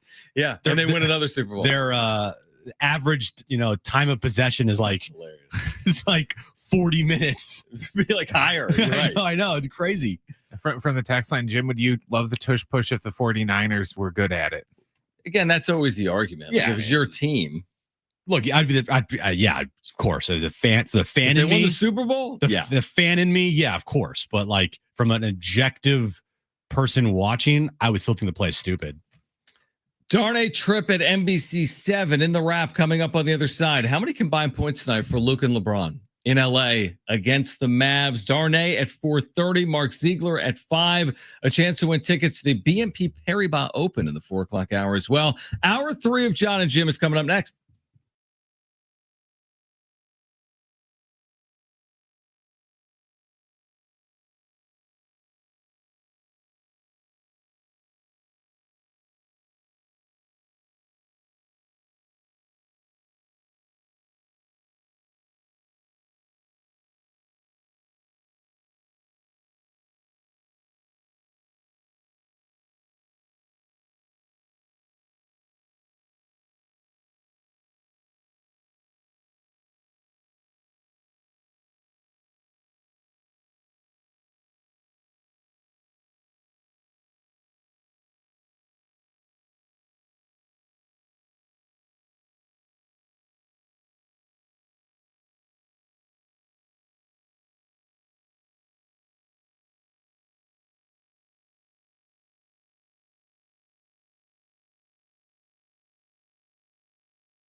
All right, this update is brought to you by Rapid Radios. San Diego State takes on New Mexico tonight at Viejas Arena, 8 p.m. tip, 7 p.m. pregame. Listen to the action right here on San Diego Sports 760. Padres and Angels, Cactus League action earlier this afternoon. Padres lost once again, 2-1 to the Angels. They take on the Chicago White Sox tomorrow afternoon. And WNBA news of the day, Diana Taurasi announced she is retiring after 20 years. Rapid Radios are instant push-to-talk walkie-talkies offering national LTE coverage.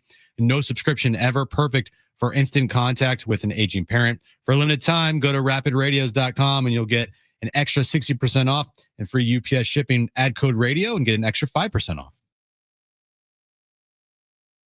Previously on Jon and Jim. This BPI thing, I need a Jim. What's it called? John goes on a tangent. This is the dumbest thing I've ever seen in my life. What are you looking at? The BPI. I don't even want to talk about it because it doesn't even make sense. I know. Nobody's gonna care. I got so up in arms. There's something called BPI, which is like ESPN's metric. I honestly want to curse on air. I was about in my mind. I just No nasty words. Now, time for Jon and Jim. All right, San Diego and Southern California, what's going on? It's hour 3 of Jon and Jim. I'm a little nervous right now to be in the presence of someone like Jim. What'd I do? I know. It's nerve-wracking being around you. What did I do? I don't know. Nothing. I'm kidding. But imagine if someone was nervous being around us or something. It's iconic radio personality Jim Russell. Okay. I'm nervous because the Aztecs are playing a game that is going to be pretty impactful when it comes to Selection Sunday. That is what I'm nervous about. And the Aztecs are a favorite tonight without Magoon Guath. What's the number, Brent? They're a favorite tonight. I would say 2.5 points. That's what it was yesterday. I'm going to say 1.5. Okay. Or 2. Sure. Somewhere in there. We could look at ESPN. Could look. They are 2.5. 2.5 point favorite without Magoon Guath. Wow. Here tonight. So just take care of business, protect home court. And I think if you're an Aztec fan, you feel pretty good. Yeah, you feel really good if they won tonight. It's going to be one of those games where you'll progressively get more nervous and more nervous and more nervous, right? Yeah, because you don't expect to run away from a team as good as New Mexico. They're 14-2 in the Mountain West. Yeah. You're not thinking, and you're without Magoon Guath. Are you going to run away from them? It'd be great. I hope they do. You got blown out last time you played them. Now, granted, it was on the road. It was at the Pit. It was 2 months ago. They lost by 14. You're right. It wasn't their best game of the year. And also, Donovan Dent could be the player of the year in the Mountain West Conference. He's an NBA talent. Dude's a problem. Yeah, he's a really good point guard. Yeah. So other than that, that's fine. Right, that was the play. Yeah, and Nelly Jr. Joseph is a problem. Yeah, he's a problem down low. And without Magoon, who's guarding that?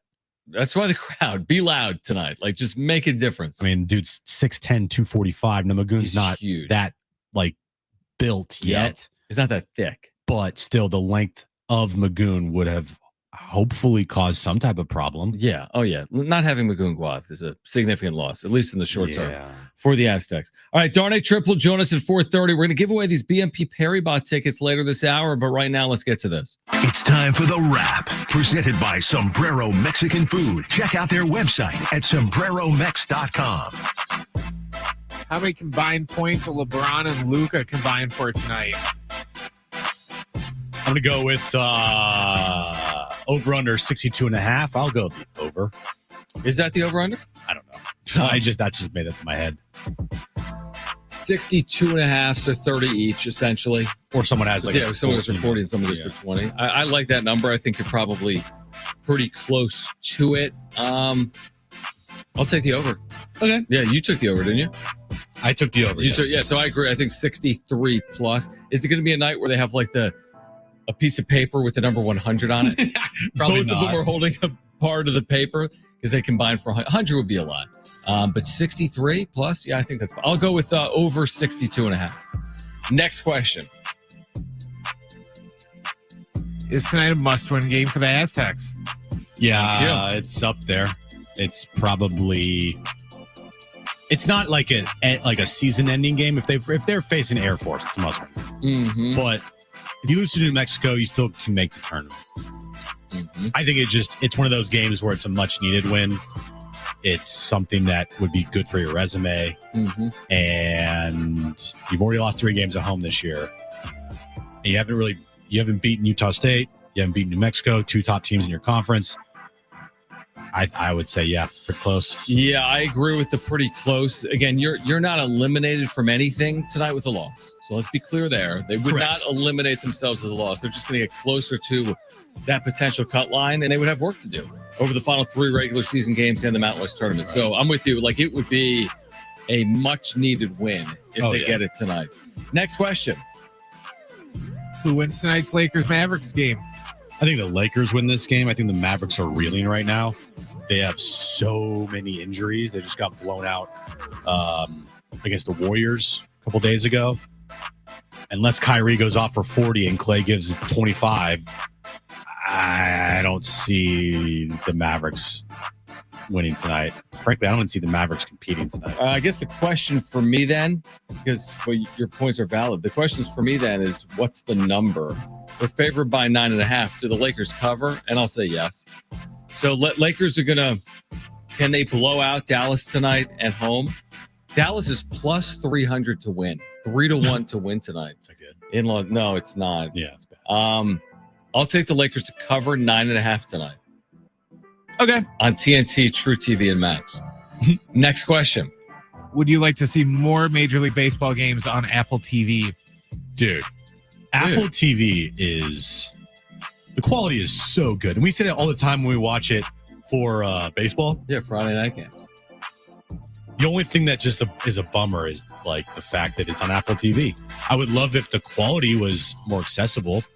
I like a lot of people would complain and bitch about having to get Apple TV. But I think the quality is there. I think Major League Baseball going forward, getting away from ESPN, I think Apple TV Plus, if they nabbed baseball, that would be a huge get for them. And it could build their sporting network, right? They have soccer, you get baseball. Yeah, dude, that would be pretty cool. I say go all in. You still have Fox. Fox has the World Series. It has the All-Star Game. They have weekly coverage on Fox. So you got your on-television partner. That's a significant one. Fox is a significant television partner. They work with the NFL, right?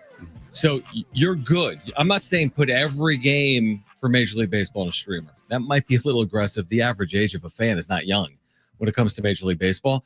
But I think because you have Fox, let's get creative. And by let's, I'm saying if I'm in charge of Major League Baseball, let's go more in, not all in. Let's go more in on Apple. And I'm willing to put wild card games there. I'm willing to put a home run derby there because the home run derby there could be incredible because they use all these stats and features. They've got the 4K. So if I'm Major League Baseball, I can't be scared if I'm doing ABS, automatic balls and strikes, and I'm doing pitch clock, and I can't be scared to try to be a little more innovative. Nobody ever thinks baseball is going to use a pink baseball and a home run is going to count for 2 in the 9th inning.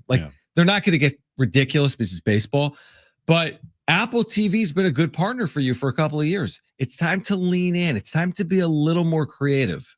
That's what I would say. Yeah. And what Major League Soccer is doing, I don't know all the details about their coverages on Apple TV. Okay.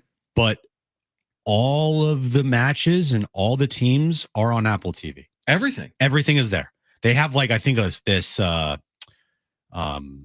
MLS almost like red zone coverage for game days. Wait, what?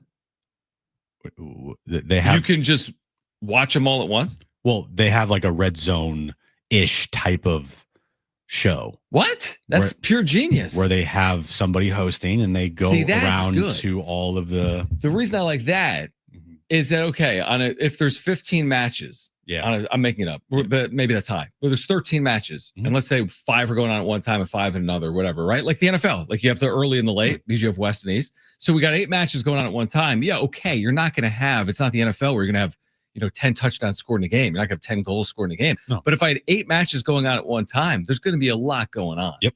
And there's enough there to really make it more entertaining, maybe for a casual fan. Now, baseball, I mean, that's an everyday sport. So it'd be a little more difficult. You need like multiple hosts. What, to do a whip around? Yeah. And then you'd also have to worry about the stupid blackout restriction rule. which I think needs to be just completely Well, that's done where we're with. heading, though, because the Padres have no blackouts. Yeah. Diamondbacks. There's other teams now without blackouts. I would love. Okay, if we're going on the Apple TV Plus. We're going down the path. All right, we're going on that path. All right. Model what MLS is doing and adapt that to baseball. Every team, except for the big boys, they have the Yes Network and they have their own networks, and the Dodgers, right? If you don't have your own network as a team, you're on Apple TV. Yeah, but the problem with that is right now it's like 3 teams. So, or even if it's 7, you're going to sign up for a package to watch Twins, Diamondbacks, and Padres. No, I will, because I don't watch the Padres. But if people in New York or Philadelphia or Los Angeles, okay, then all right, then no, don't do that. Okay, then, but I'm with you. I'd rather just all 30 teams. I would love it. I would love it, and then that creates, and it kind of takes away the problem of like revenue for the just the make TV it like MLB rights, TV is what you want, and then have everything there for baseball. You have shows, you have like a whip around, you have like a red zone, like you have all of that on Apple TV, right? Mm-hmm. And then you can still do the Fox games and FS1, right? And you're good. And then also down the line, you add the Pac-12 network to Apple TV. I'm listening. And so now Apple TV would have MLS, Major League Baseball, and the Pac-12. Imagine that. What you just said there. Imagine if you could watch San Diego FC, San Diego Padres, San Diego State Aztecs. Mm-hmm. All there. I'll pay whatever you want for that. All on Apple TV. At that point, I'm already kind of all in on it, but I'm with you. If I could get more there, and I think we are just scratching the surface of streamers in general with sports, because it's been so good to the Foxes and the CBSs and the ABCs. I get it. If I'm at the NFL, I don't need to reach. I can have my games on Fox and CBS, but they also can do business with Netflix and others, Amazon. But like, I'm at the point, if I'm a league, if I'm the Pac-12, perfect example, or if I'm Major League Baseball, like, it's time to get creative. You're not too far in the future anymore. No. Like, it's like, wait, what is Apple TV? How do I get it? You're always going to deal with a learning curve. Yeah. But it's time. It's 2025. You can put games on Apple. And truthfully, there's been no reason for me to get Apple TV. I have already so many other streaming networks everything else that there's not been something for me that says I have to get Apple TV. Mm-hmm. But I got Apple TV for STFC. And if you just put the Padres on there, along with the Pac-12 and San Diego State, oh my God, I'm in. It is like a no freaking brainer. I agree, especially with what NBC is doing now with the NBA, and you have the NFL and the Fox and the CBS and all. Right, they're streaming on Peacock now, and they're in the Netflix area. Right, if Apple TV, which the quality is amazing, I would argue. I would go up against any other league with that quality. Sure. And they could throw out there as a, sporting entity with Apple TV that they have college football, baseball, and Major League Soccer. It's a good package. That's a very good package. I agree. How you doing? I'd like it if they just picked up the Wednesday night and the Sunday night slack from ESPN bailing. Only instead of just having Sunday night baseball, Yankees, Red Sox, they adapt more of like how ABC used to do the Saturday night game, to where it's like, oh, it's Ohio State, Wisconsin, or Oregon, UCLA, to where you would have options. So on Sunday night, instead of, everyone always complains about it, it's always, Cubs, Cardinals, Yankees, Red Sox. Give us Yankees, Red Sox, and then give us, Brewers, Twins, or just give us options for Sunday night, so we don't just have one game, because then that would give them an opportunity to play more games in prime time and give people a choice, instead of just being, oh, I don't care about the Yankees, Red Sox. We talked about it last week, but where do you want to see Major League Baseball head next now that they're parting ways with ESPN? Plus, the latest from Peoria, Padres lose 2-1 to the Angels, and Darnay Tripp will join us coming up at 4:30. Plus, coming up later this hour, your chance to win a pair of tickets to the BNP Paribas Open on March 12th in Palm Springs. This is Jon and Jim.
Jon and Jim, San Diego Sports 760. John Schaefer, Jim Russell. Hi, John Schaefer. How are you? We have a new iHeart Radio app. And if you wouldn't mind downloading it for us and putting us in your presets, Jim laid it out earlier. We just want to do that because there's like an internal competition going on. Right. And because it's awesome. Yeah, it's great. It's awesome too. Yeah. It is awesome. No, it is. It's now I don't have the presets. No, you don't, because your phone sucks. But if you download the app and you put us in your presets, if you put Jon and Jim in there, you'll get every hour or interview on demand. Whenever you want to listen to it, you can listen to an hour of the show or an interview or a segment, whatever it is. If you put San Diego Sports 760 in your presets, you can listen to the station live, whether that's Jon and Jim from 2 to 6 or Fletch Zone in the afternoons or San Diego FC, Aztec football or basketball. So download the all-new app, put Jon and Jim in your presets, put San Diego Sports 760 in your presets as well. Yeah, we're trying to win this thing in this building, so help us, please. Right. Yeah, exactly. We need help. We need help. Yeah. Have you seen the takeaways from today's game in Peoria at all? Like Kevin wrote a little bit about what played out today. I saw Kevin's piece. Did you? Didn't really read it. I don't blame you. And he doesn't. No offense to Kevin. No, he doesn't. No he offense, gets it. but he gets it. He wrote about Stephen Kolek. You referenced him going 2 scoreless innings here today. Yeah. He wrote about. Leo Dallas DeVries. I go back to what I said to start spring training. I don't care if DeVries hits 600 or Salas hits 800. They're starting the year in the minor leagues. There's no need to start their clock. There's no need to get cute. They're 18 years old. Just have all the success you want in spring training and then start your year in like A-ball or AA. Absolutely. The earliest that we're going to see this guy in the big leagues is next year. Earliest. Yep. For both of them. Mm-hmm. But it is nice to see, flashes and glimpses of them this spring training. It's still fun. Yeah. It's definitely. It's like the highlight of spring training. Right now, it's the highlight. Mm-hmm. If Stephen Kolek's not doing it for you, right, then we'll talk about Leo DeVries. Yeah, exactly. So, the DeVries stuff, is encouraging, and Salas has had a decent start. I just don't know. Like, again, a year ago, every day was about Jackson Merrill. And I think this year it's nice to see Manny Machado hopefully healthy. Big storyline last year. When are we going to see him in the field? Is his elbow healthy? And the answer was like, no and no. We didn't see him in the field for a while, and he wasn't fully Manny Machado until the middle of June when he called himself out in Philadelphia, then went on that run from the middle of June. So Machado, good news. Hopefully he's healthy. He's had a couple of decent games. But outside of that, the fifth starter spot and what AJ Preller will or will not do between now and March 27th. I'm with you. I don't think it has the same kind of, intrigue that played out last year with Jackson Merrill. It's, I agree with that. It's still spring training. We're 30 days away from baseball. We're getting there. It's going to be a slow ride. Yeah, very slow. But we're getting there. And if Preller makes a move, then things will definitely be peaked and it will make spring training go by faster. Give me something, AJ. Yeah, bro. Come on. What are we doing? Come on, here? man. I'm not. You know what we do for a living. I'm not sitting here begging you, but I'm begging you. Yeah, don't sign Nick Pivetta at 601. We know what you're doing. Yeah, we know what you're doing. Yeah, okay? That was a cheap trick. Just call us. What was that, a Friday night at 6:10? Right? It's like 603. Yeah, bro. What are we doing here? Yeah, don't do that. Come on. Honestly, the highlight today. Okay, so they lose 2-1. We don't have the audio right now. The audio exists. You can find it on social media. Just follow Talking Friars because he posts 5,000 videos of everything. Hi, Ben. Jay Cronenworth hit a ball hard, but to first. Yeah. For a 3 unassisted. Manny Machado hit a ball in the gap. He's looking great. It was caught. It wasn't. But the highlight today was there was an automatic balls and strikes review that came from Brett Sullivan. They reviewed it, and then the plate umpire joked about it and said, because he came over the microphone to confirm the call, they said, surprisingly, the call is correct. That's what the plate umpire said today. So Sullivan was wrong. The plate umpire was right. He said, and I quote, the call is surprisingly correct. That's kind of funny. That is funny. That's really funny. Because he thought he was going to be wrong. Yeah, like, oh, man, he got me. He got me. Honestly, from an umpire's perspective, like, It is kind of intimidating. Like now everything is available to precise review. It's going to be hard to go 100 for 100 if you're an umpire. Like we call them out for being bad. Yeah. And they are a lot. Right. But it almost puts like additional pressure on the umpire. Like you're not going to be as accurate as a human with eyes that isn't catching as the ABS system that's tracking pitches. Yeah. That's like a literal computer. Yeah. I mean, exactly. So everything is so precise. So yeah, they're going to get some of them wrong. And they will. There's been a lot of pitches so far with the ABS that the ball just catches. It's amazing. The zone, like by centimeter. Yeah. Like the laces on the ball definitely catch the zone, strike. 100%. And again, that to me would be really intriguing for the regular season, and we're not getting it until 2026. I'd be talking about it way more, I think, if it was coming this March. But I would love it. I think it's something that baseball needs. I think it's worked out so far in spring training. They will eventually. It will be quicker, right? Because right now it's already very quick. It's not a 2-minute process. It's like a 30-second process tops. Yeah. I would like it if it was more like a 10-second process. But hey, beggars can't be choosers. Beggars can't be choosers here. And if you're saying right now it only takes 20 to 30 seconds for it to be rectified, I'm cool with it. I'm cool with that too. All right, Darnay Tripp, his thoughts at the start of spring training for the Padres, plus the debut of San Diego FC and how impactful tonight is for San Diego State. Our friend Darnay Tripp, right? He's our friend from NBC7. Yeah. Okay.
All right, this update's brought to you by Rapid Radios. We'll start with the Aztecs Pretty big game tonight as they take on New Mexico at Viejas Arena.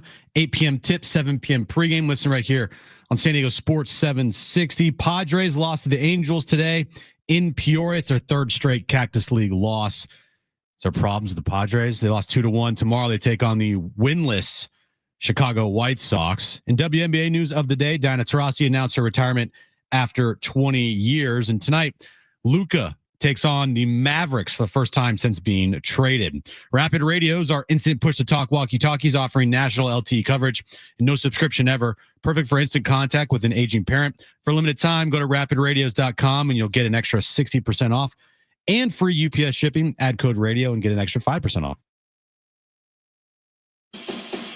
All right, Jon and Jim, San Diego Sports 760. So Darnay's been listening, and he at least at one point was a friend of the show, but maybe things have changed. Darnay Tripp, NBC7, back with us on Jon and Jim. So Jim's going on this tirade about automatic balls and strikes, and it only takes 20 or 30 seconds, but hopefully they shorten it. And then Darnay texts us like, dude, it takes 10 seconds.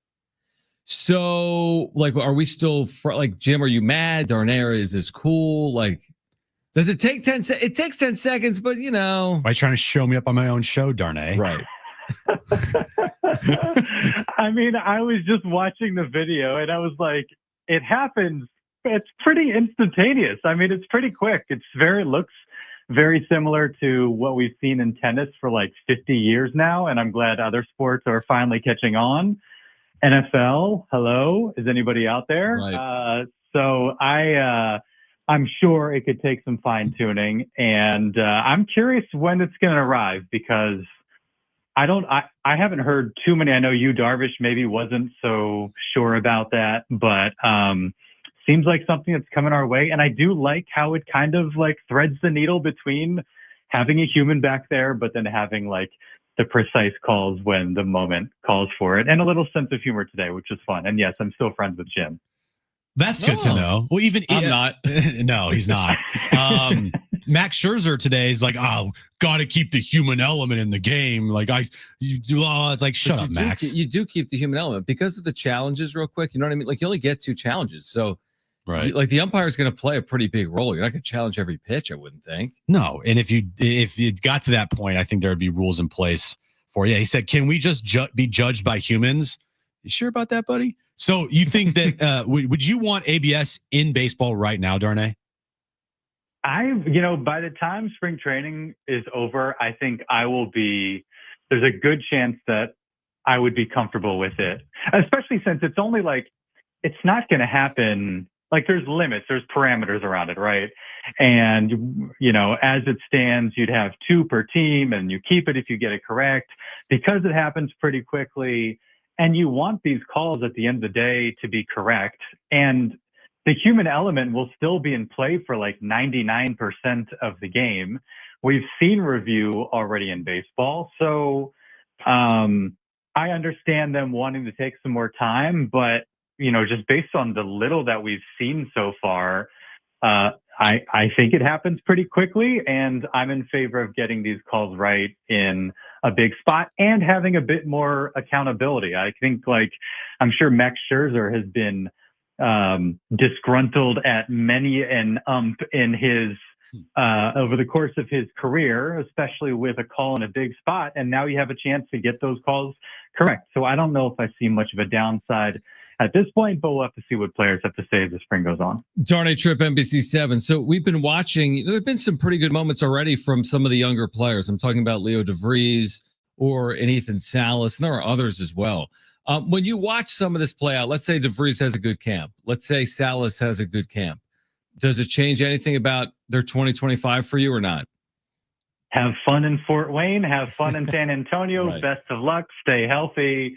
Hope you guys have big seasons, and off we go. Right. No, I mean, I think that's got to be the approach at this point. Get them some reps. Have them be around the team. Have Leo DeVries, have his locker next to Xander Bogaerts, and, a great clubhouse guy and an experienced guy that, has the right kind of work ethic and attitude.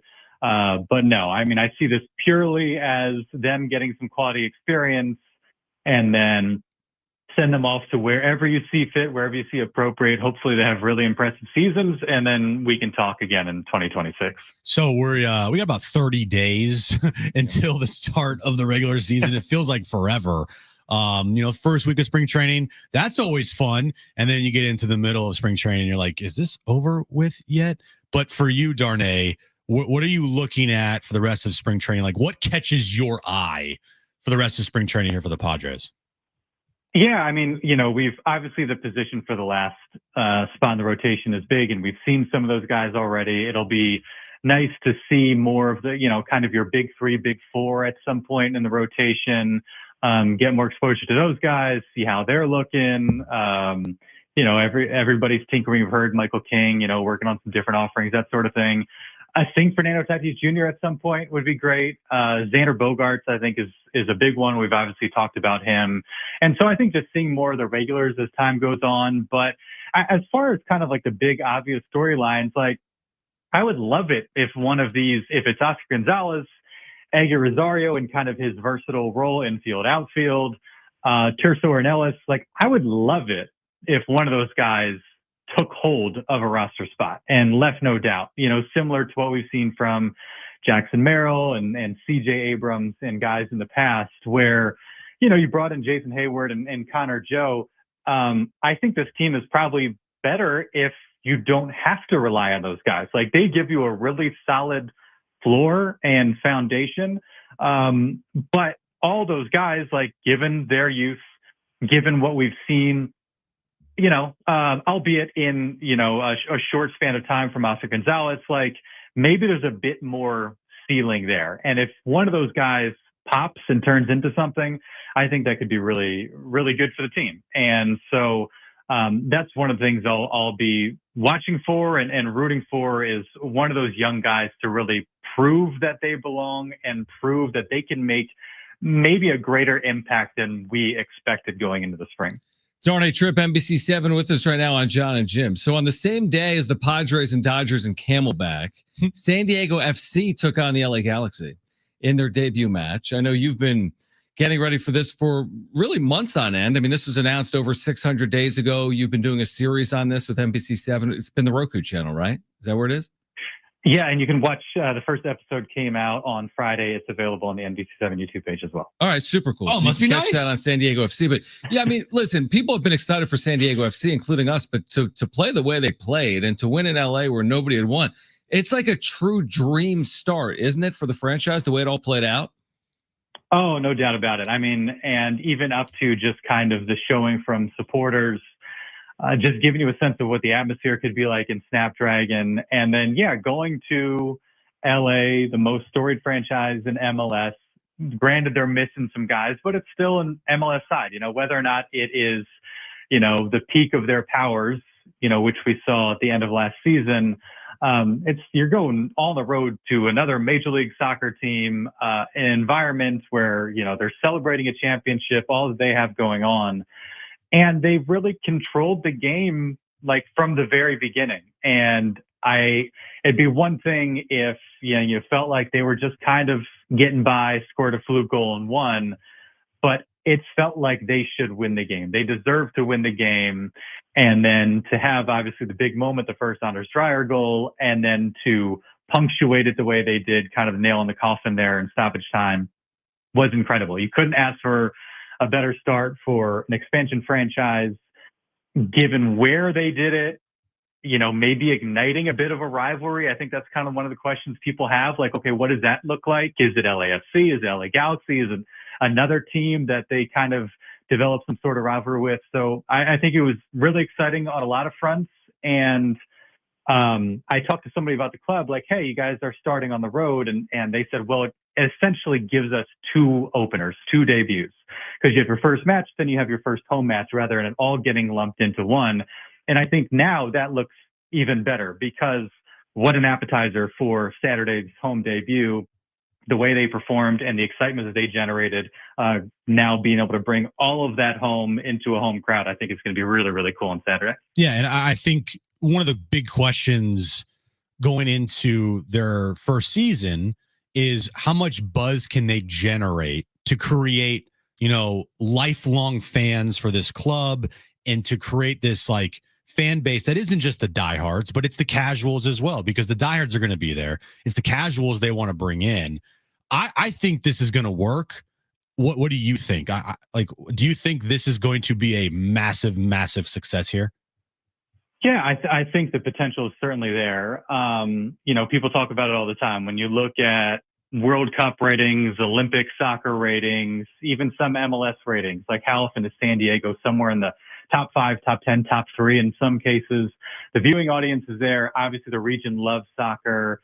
Being on the border is a huge part of that. And then you bring in one of the biggest Mexican stars in Chucky Lozano as sort of kind of like your Alex Morgan in a sense, the player that's going to draw eyes, that's going to bring attention, that has a baked in fan base outside of San Diego. I was just talking to somebody in the team, like there's going to be demand to hear from Chucky Lozano pretty much everywhere they are across MLS when they're on the road. So to have a player like that, now we're learning about some of these other guys. Like we knew Anders Dreyer was a designated player. You got to be pretty good for a team to want to invest that type of money in you. But unless you're watching the Belgian Pro League on a consistent basis, which I am admittedly not, you don't know too much about these guys. And so we're getting to know them. And obviously I think there's probably some Anders Dreyer fans after what he did on Sunday. And it does remind me a bit of the Wave in that, like, it was all Alex Morgan in the beginning. And then you found out about Naomi Girma and Jaden Shaw and Kaylin Sheridan. You're like, okay, this is a real team with a lot of good players. Now I think you have that opportunity with MLS where so much attention around Chucky Lozano. They got good players all over the field, and we're going to learn more about them and get a better sense of what this team is capable of going forward. And then down the road, to answer your question, there's the academy piece as well, where they can kind of tap into San Diego, Tijuana talent. And we know there's a lot of talent there. And so that's only going to benefit them more and more as the years go on. So they certainly have a foundation in place to be really, really successful. Darnay, final one for me is just about San Diego State without Magoon Guath. At least in the short term, it may not be longer than a week or so. It could be until the end of the season. I guess we'll know as this plays out from this hyperextended knee. But, just how do you see it? Can they overcome this with 4 regular season games remaining, still with work to be done? Can they still put themselves in position to get to the tournament? Yeah, I certainly. Now, you probably need Miles Bird to be Miles Bird. And you probably need Nick Boyd to be the guy that he was for a stretch of games recently. You need more of those types of contributions. Taj DeGorville, really, really impressive start. Guys like him, Wayne McKinney, BJ Davis, obviously what he did at Utah State was huge. So you just need more consistent production. I think too often we've seen Miles Bird go scoreless in one half and then score 19 points in another. Nick Boyd score 2 points and score 13 points. Just being a little bit more consistent, not putting yourself in big holes, and game to game, half to half, playing closer to your peak and to your potential individually. And as a team, certainly I don't know if there's a team in the Mountain West this year that you feel like, I don't know if we can really hang in this case, especially the style that the Aztecs play and what they can typically do defensively. So no doubt about it. I think they're more than capable of doing that. They're just going to take a little bit more consistency and hope that Magoon Guath returns. It made me think of Matt Mitchell from a few years ago, remember? And I think it might have been at Utah State as well, where he had that. It was kind of an outward hyperextension, so a different type of injury, but looked really, really bad in the moment. And out of curiosity, I checked last night. I think he got back in 10 days. So not saying that's going to happen with Magoon Guath, but we've seen these types of injuries where it looks really bad in the moment and they're able to come back. Matt Mitchell, slightly different build from Magoon Guath. So that might factor into it as well. But hopefully we'll get a chance to see him. If not in Vegas, hopefully they can do enough that they're in the dance and he is back whenever that first game rolls around. All right. I want you to put your fan hat on for just a real second here. Okay. We were talking about this earlier on the show and the discussion of the tush push. If they got rid of the tush push, how mad would you be as an Eagles fan? I mean, if it were so easy, why doesn't everybody do it successfully? Right. Yeah. What happened to the Buffalo Bills? Buffalo Bills had opportunity after opportunity, and they tried their variation against the very same team that the Eagles blew out in the Super Bowl, and it didn't work. Anybody can try it. Okay. It's not specific to the Philadelphia Eagles. So it feels a little bit silly to ban something just because one team has perfected it. And I'm sure there's some work and some strategy that goes into it. So it seems a little bit silly. And even this idea. That's just me. And I was going to say, they're like, well, it's a health and safety issue. I'm like, yeah, so is football. It's a health and safety issue. I mean, how many have there been catastrophic injuries? I don't remember seeing guys getting stretched off after the tush push. Jason Kelce has said, though, that he hated the play because of how many times he would get just piled on top of, right. And he just would hate that. He would but hate it was that. like the last 3 years of a long NFL career. True. So, yeah. We'll see what Cam Jurgens has to say, but I don't know. It would be a mistake. Like, anybody can do it. Anybody can do it. One team has figured it out. It's on everybody else to figure out A, how to do it, and B, how to stop it. Are you going to be at Viejas? I will not be at Viejas. So, these late starts, John. You need to talk to somebody about these late starts. Can we get a 7 o'clock start? No, it's at 8. I don't make the start times. I have deadlines on the TV side. All right. Darnay, we appreciate you doing it, man. Thank you. Thanks, guys. All right, Darnay Tripp, NBC 7. All right, call right now if you want 2 free tickets to the BNP Paribas Open, March 12th. If you want 2 free tickets to the BNP Paribas Open, March 12th, Coachella Valley, then you need to call right now. First 2 callers will be our contestants for Trainwreck Radio. That's trivia. 877-767-4760. Call right now if you want 2 free tickets to see the BNP Paribas Open March 12th in the Coachella Valley. Call right now if you want those tickets. 877-767-4760. Call right now. 877-767-4760. Mark Ziegler on the Aztecs 5. It's Jon and Jim.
All right, if you want 2 free tickets to the BNP Paribas Open, and if you want to play for a chance to win those tickets, call right now. Travis is standing by. The second caller has dropped off. So if you want 2 free tickets to the BNP Paribas Open March 12th in the Coachella Valley, great tennis event, great tournament that's been going on for years.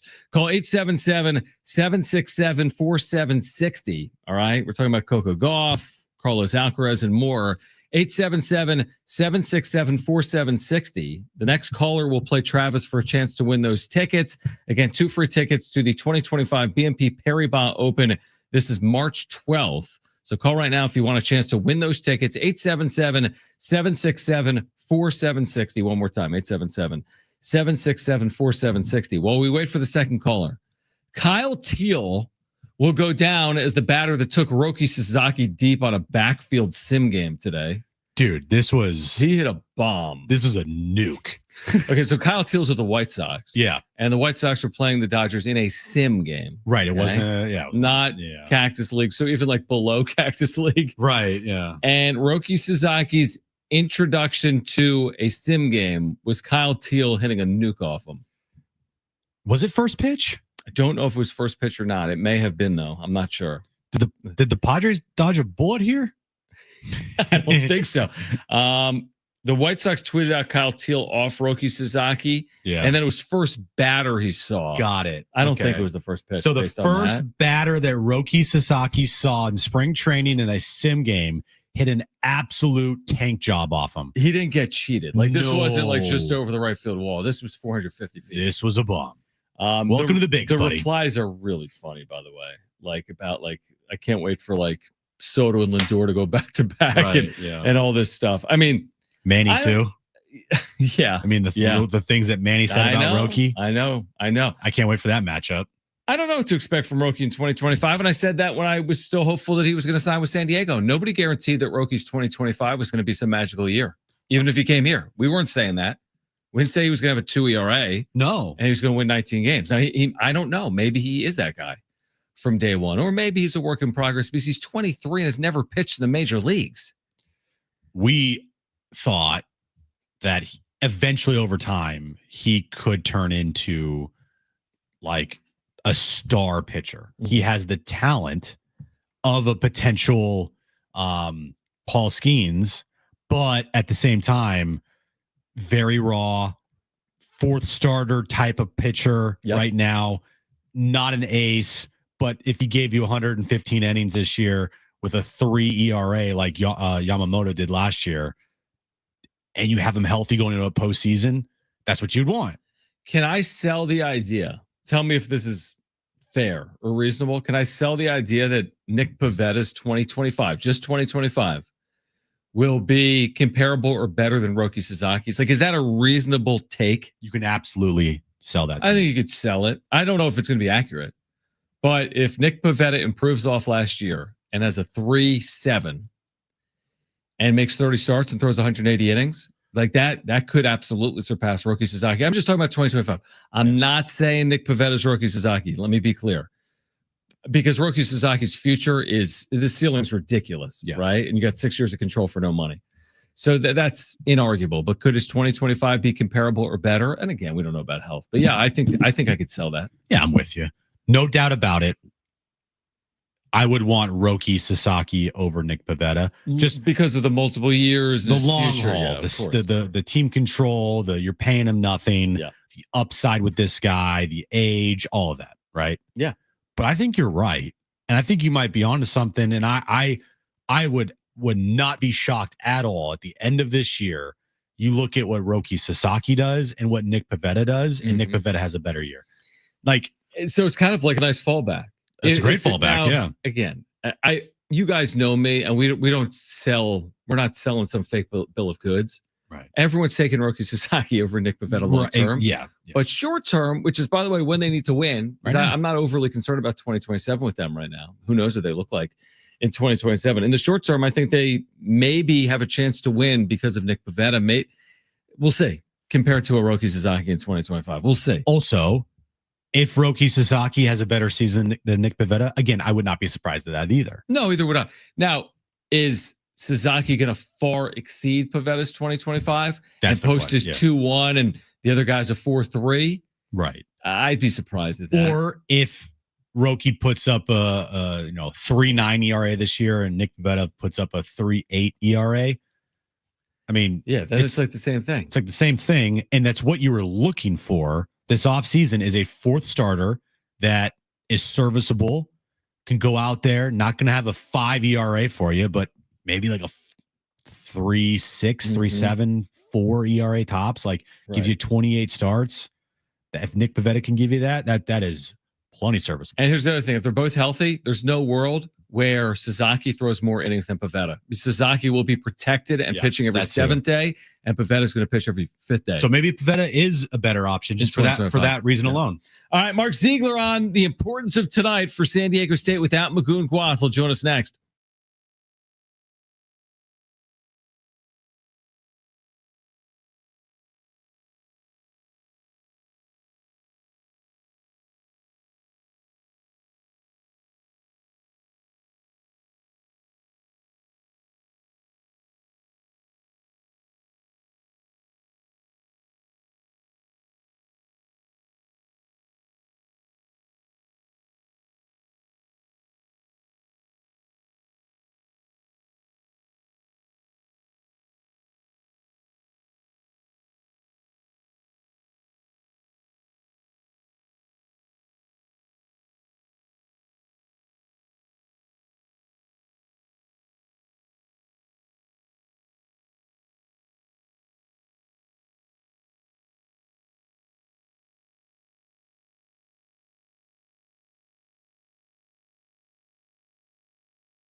All right, this update is brought to you by Rapid Radios. We'll start with the Aztecs. They take on New Mexico tonight at Viejas Arena, 8 p.m. tip, 7 p.m. pregame. Listen right here on San Diego Sports 760. Magoon Guath will not play in the game tonight. Padres Cactus League play today. They lost to the Angels 2-1. Next up, they take on the winless Chicago White Sox tomorrow. Moving over to the WNBA action. Not really action, but just news. Diana Taurasi announced today, after 20 years, that she is retiring. And the Lakers take on the Mavs tonight. It's Luka's first game against his former team. Rapid Radios are instant push-to-talk walkie-talkies offering national LTE coverage and no subscription ever. Perfect for instant contact with an aging parent. For a limited time, go to rapidradios.com and you'll get an extra 60% off and free UPS shipping. Add code radio and get an extra 5% off.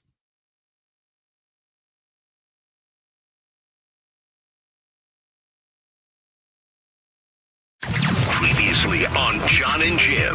This BPI thing, I need a Jim. What's it called? John goes on a tangent. This is the dumbest thing I've ever seen in my life. What are you looking at? The BPI. I don't even want to talk about it because it doesn't even make sense. I know. Nobody's gonna care. I got so up in arms. There's something called BPI, which is like ESPN's metric. I honestly want to curse on air. I was about in my mind. I just no nasty words. Now, time for Jon and Jim.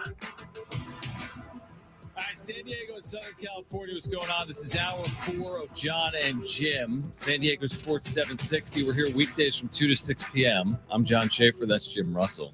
Hi, John Schaefer. Say hi, Jim. Hi, I'm Jim Russell. Listeners. You look different on the radio than I thought you looked like. You know, I listened to Steve Hartman for 30 years on national radio. I had no clue what he looked like until I showed up in this building. I'm like, of course he looks like that. Of course, yeah. All right. We appreciate Mark Ziegler for taking time for us and our listeners. Aztecs have a big game. I mean, we're at the point in the season where they're all big for San Diego State, coming off that loss to Utah State, but they didn't just lose the game. They also lost Magoon Guath, and Mark's been writing about it in the UT. So, Mark, we appreciate it. Obviously, Aztec fans looking forward to tonight, San Diego State and New Mexico. What do you think? Can they overcome the loss of Magoon Guath, even if it is in the short term and it's only a week or two? Well, it's going to be opponent by opponent, probably. I mean, they're playing, 3 really different teams in the next 3 games. Tonight's going to be interesting to me because New Mexico's kind of a bigger team, stronger team, really punked them on the boards last time they played 18-3 in the offensive boards. And so not having Magoon is a problem. Utah State, they obviously, once Magoon went down, it was early in the game, it was 2-0. And next thing you know, they're down 14 in a really, really hostile environment at altitude against a very good team. And they managed to figure it out. But that's a different kind of team. They don't have a lot of bigs at Utah State like New Mexico does. So we'll see if they can do it tonight. They certainly are playing well and playing well enough. And New Mexico is not playing very well right now. So, maybe they've got a shot, but it's going to be a different kind of challenge tonight than it was Saturday at Utah State. Obviously, it's not a absolute must-win game tonight, but as far as, their resume goes in the NCAA tournament, they're kind of on a high wire right now. How do you view tonight's game? Is it close to a must-win for you? No, I don't think it's a must-win. It's just a great opportunity. I think the must-wins are going to Wyoming and winning, because that would hurt your resume a lot more. I mean, I don't think the committee looks that closely and says, "Oh, it's Wyoming, it's 7,000 feet. It's ridiculous for a sea-level team to be going up and playing there." They just see that it's they're 180 or whatever they are in Ken Palmer the net, and that's a loss. And so the New Mexico game, if they should lose tonight, doesn't really hurt them. This is a team ahead of them in the standings, ahead of them in the metrics. They're only supposed to win by a couple points at home in the computer, so it doesn't kill them. But it's a great. I mean, if you get this game, it really solidifies your resume, and you could probably afford to drop one of these last 3. If you lose tonight, you probably got to sweep those 3. Mark Ziegler from the UT covers the Aztecs men's basketball beat with us right now on Jon and Jim. What would you expect the starting lineup to, or what options, I guess, does Brian Dutcher have here tonight with Magoon Guath out from a starting perspective? Yeah, I went to practice yesterday. They were trying all kinds of different things. I saw all sorts of different, and that's pretty typical. You'll see different groups playing with different players playing with different groups. I think you kind of have a couple main options. One is just start Miles Heide at the 5, move Jared Coleman-Jones to the 4, leave everybody else the same. Another one is just to insert Taj DeGorville as a small four-man into the lineup and to keep everybody else what they normally are. You also could do something like start Wayne McKinney as another guard, and they would make you smaller and just bump Miles Byrd to the 4. So I think there's probably 3 realistic options there. I'm not sure which one they'll do, and I think a lot of it's going to depend on the health of Mustafa Umzil. He's a 6'9" senior forward who's missed the last couple of games for New Mexico with plantar fascia in his foot. And if he plays, he's a different kind of four-man than the options they have and what they have been playing with, which is much more back to the basket, big, strong, burly four-man. And so that might sort of influence how they go. And so I think it might be a game time decision based on Ems's availability and both teams kind of, announce their starting lineups a half hour before the game or so. And I think that might really inform their decision. Mark, were you surprised by the Reese Waters news? Not at all. Not at all. I mean, as we got into February, it became pretty apparent he wasn't going to come back this season. And I'm not surprised that he committed already the next season to the Aztecs. I mean, he's that kind of player. He really loves the program, loves the coaching staff. He's told me that on numerous occasions. And just even without his words, you could tell by his actions. I mean, this is a guy who's injured and he goes on every single road trip. And these aren't really fun road trips, trust me. He's on the bench. He's at every practice, every meeting, every film session. He's around the team. These are his brothers, and he's committed to them. I think if he was considering jumping in the portal and playing elsewhere next season, I think he would have started to distance himself from the team, as we got into December, January, and start to maybe distance himself a little bit to make the breakup a little bit easier. But he's all in, and I think he's pretty excited about next season. How much do you think this could help with retaining some guys for next year, or is it all based on just NIL money? Well, I think, it's different with different players. Some are more about the money, some are less about the money. But the one thing, you talk about the money, and this is what one team could offer. This is what San Diego State's in a position to offer. But then you have the other factors that come into play, and it's the program, and it's the fans, and it's the arena, and the other thing that I think is a factor for some of these guys, and it should be a factor, is that they're going to be really, really good next year. I think Nick Boyd's pretty committed to coming back. There's a good chance I think they get Miles Byrd back. I don't think he's ready for the NBA. I think the scouts are starting to tell him that. They're certainly telling me that. The last 4 or 5 games, every scout I've sat next to, I've asked them privately what their opinions are, and they've all said the exact same thing. They think he's a good prospect, and he has a possibly bright future, but he is not ready physically or mentally for that kind of rigor. And he'd be best served just not only stay in college, but stay at San Diego State. I think that's what they're telling him instead of trying to jump to a new program for a year. So I think there's a chance they get him back. And now if you're some of these other guys and you've seen a Reese Waters already commit, and maybe a Nick Boyd is pretty much in, I think, you start looking around going, man, this could be a pretty good team. And I want to be part of it. So it's not the only decision. It used to be a bigger decision, a bigger part of the decision. Before stuff like NIL was a factor, but I just think every little bit of that helps them. Mark Ziegler from the UT is with us. It's interesting because, like, if you're Brian Dutcher, or even if you're a fan, I mean, you're always concentrating on the here and now, but there's also one eye always on the future, because with the portal, I mean, your players can be gone literally, within days after a season ends. If you do fast forward to next year, and like you said, I mean, if you do get some of these critical pieces back, if it's Waters and Boyd, even Bird, and we'll see about Guath, obviously, moving forward as well. But like from a preseason expectation perspective, that would have a chance to be one of the more highly acclaimed team in San Diego State basketball history, right? If they bring back the right pieces. Oh, 100%. I mean, and the big one, I think, the one we're just sort of, dancing around is Magoon. I mean, if he comes back, now you're really rolling with what they've already have coming back. If Miles Byrd turned pro, well, you've got Reese Waters, right? But if, there's no real replacement for Magoon, as we're finding right now, the way he's been playing. You just don't replace a double guy who blocks, 3 shots a game and can score at all 3 levels. It's a matchup nightmare. And I mean, if they can get him back with the sort of, if you extrapolate and start looking at the development of what he's done this year, and you give him another summer and that whole season of knowledge from this year into next year, another 6 months in the weight room and strength, man, he could be really, really good. And the whole team could be really, really good. And you're right. I think there's sort of one eye on this season and one eye on next season. I mean, the coaches are all in, obviously, on the season and this game. But certainly people are looking ahead.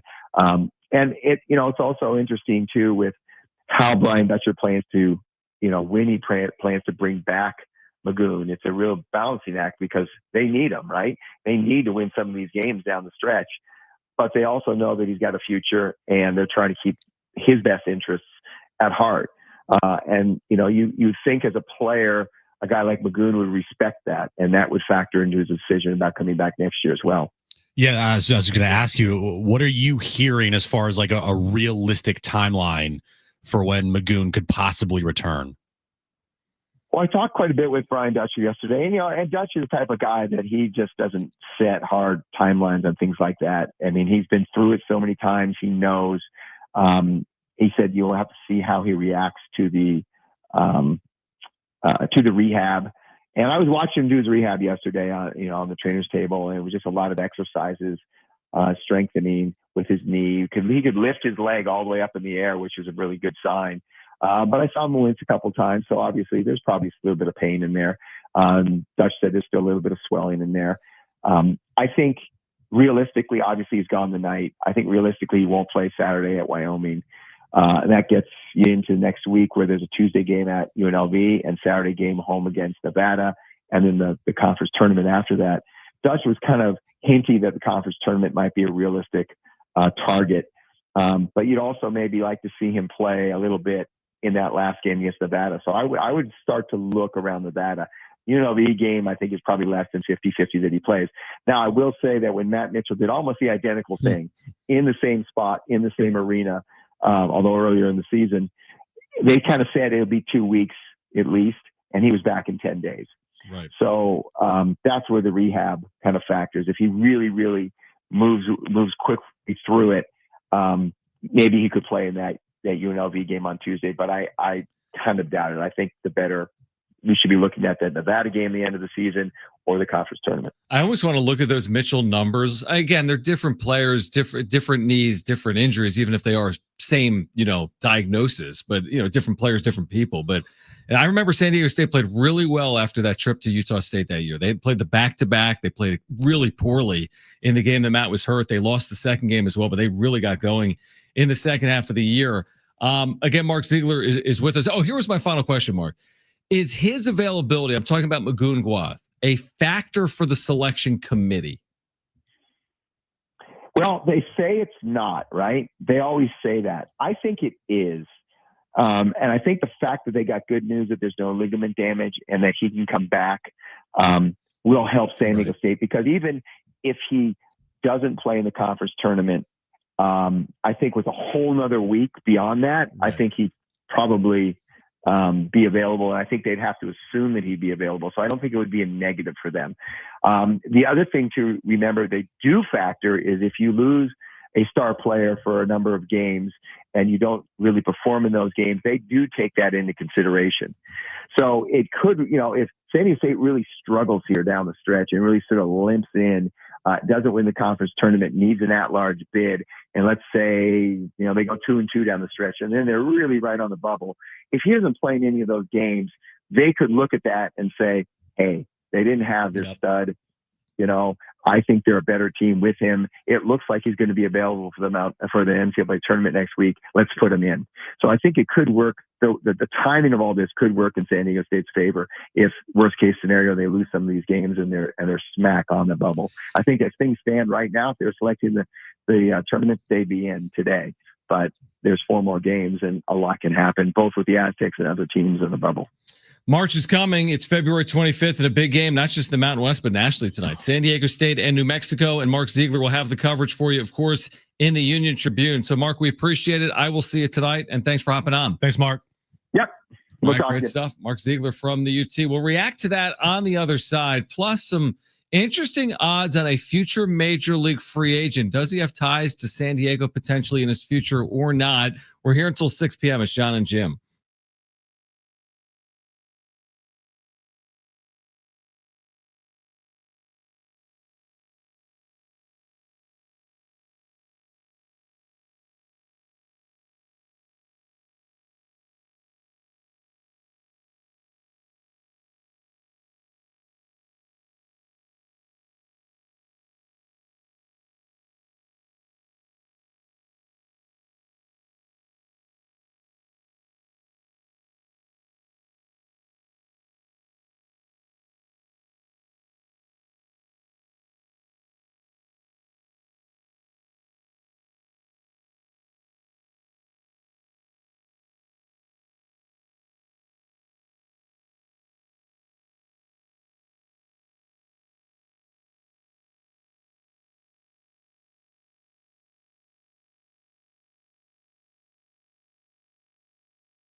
All right, join San Diego Sports 760 and the San Diego Blood Bank and saving lives by donating blood at the iHeart Radio Blood Drive this Friday, 8 to 1:30 right here at 9660 Granite Ridge Drive.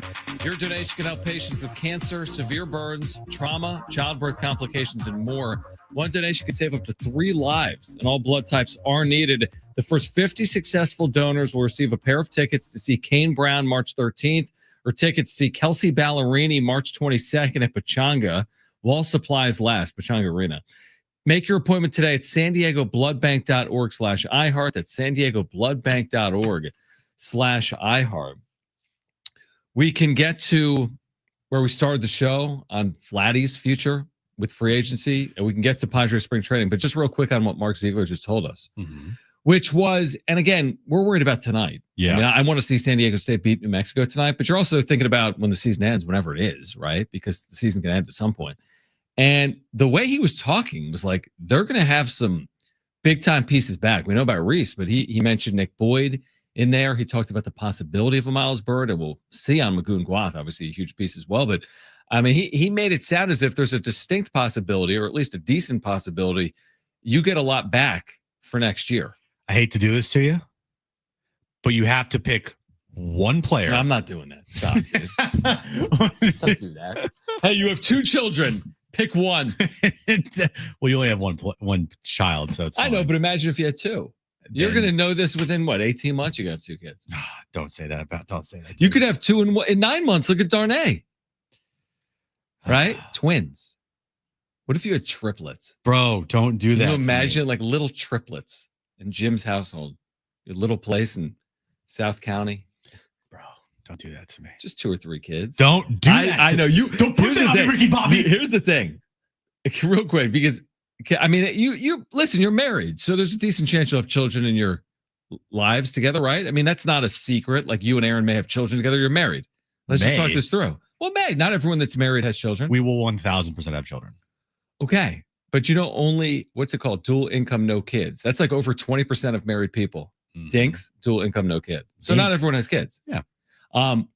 Here was my point. Aaron wants to have kids, right? Oh, yeah. So that's the good news. I want to have kids too. I know, but you look nervous about it. Of course I'm nervous. What do you mean? Like, oh, it's great. So I'm sitting here making $5 million a year. I'm like, oh, everything's fine. Are you worried about from a money perspective, or like what goes into it? Like being up at 4 a.m, having to like change a diaper? Solely from a money perspective. Oh, you're good with the 4 a.m. diaper? I'm good with like the growing pains of having a child. But like supporting someone else, like supporting another human being, they're basically free. That's a little bit of a scary proposition. It is not gonna lie. All right, let's go back to the Padres. Wait, well, hold on. Wait, pause. Yes. How did we get there? I really have no idea. Oh yeah, because you're like, choose one Aztec to come back. I'm like, choose one of your children you like more than the other. That's an unfair. No, I meant like, of all the players, I'm not going to do that, but I'll let you do it. Let me finish. Yes. Of all the players that are eligible to return next year, all right, all of them return except for one. Who is that one player that you're okay with if they leave? No, I'm not going to. You tell me. I'll let you answer it. Okay. Well, they're losing 2 players automatically because of eligibility. Jared Coleman-Jones, forward. Wayne McKinney. I said of the eligible players. Okay. Eligible players. So you tell me. I'm sorry, Taj, but no way. No, you are off there, dude. Then who? None of them. But you're not going to part ways with Taj DeGorville, who's played big time minutes. Fine. Of all the players that can return, like the main, like I'm talking about Nick Boyd, Miles Bird, Magoon Guath, Taj DeGorville, Farrell Compton, BJ Davis, Miles Heide. Okay, fine. That makes it easier then. Oh, you're just kidding. Hey, bye. I mean, Miles Heide. Listen to you, man. It's a tough thing. Look, it's tough. Tough world out there, guys. All right. It's a tough world. I'm sorry, but a minute ago, he's like, Taj, you got to go. Oh, just kidding. No, I'm just kidding, Taj. That was premature on my part. Gosh. That was extremely premature on my part. I love you, Taj. I want you to stay for a long time. Same thing with Pharaoh. I love you, Pharaoh. I mean, I'll throw it out for the text line. If someone has to go, who is it? 70470 started with team, but I'm not commenting on that. Jim is happy to kick everyone to the curb. Done. See you later. Which radio host should leave? All right. On the other side, there is a free agent, Vlad Guerrero Jr. He's a free agent next offseason. Do the Padres have any shot or not? There's some interesting odds related to San Diego. Plus, Luis Arraez is going to play where? First base or DH, right? in 2025. Not so fast. Plus Jim's back page. We're here until 6 p.m. Aztec pregame at 7. This is Jon and Jim.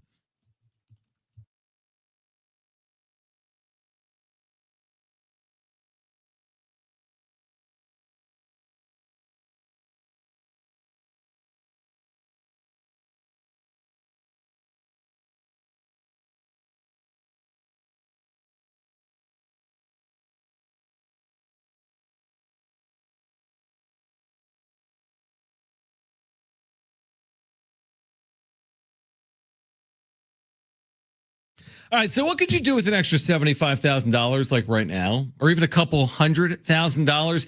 If you own a home, you can get that money in less than a week with Loan Pronto. Hey guys, it is Schaefer.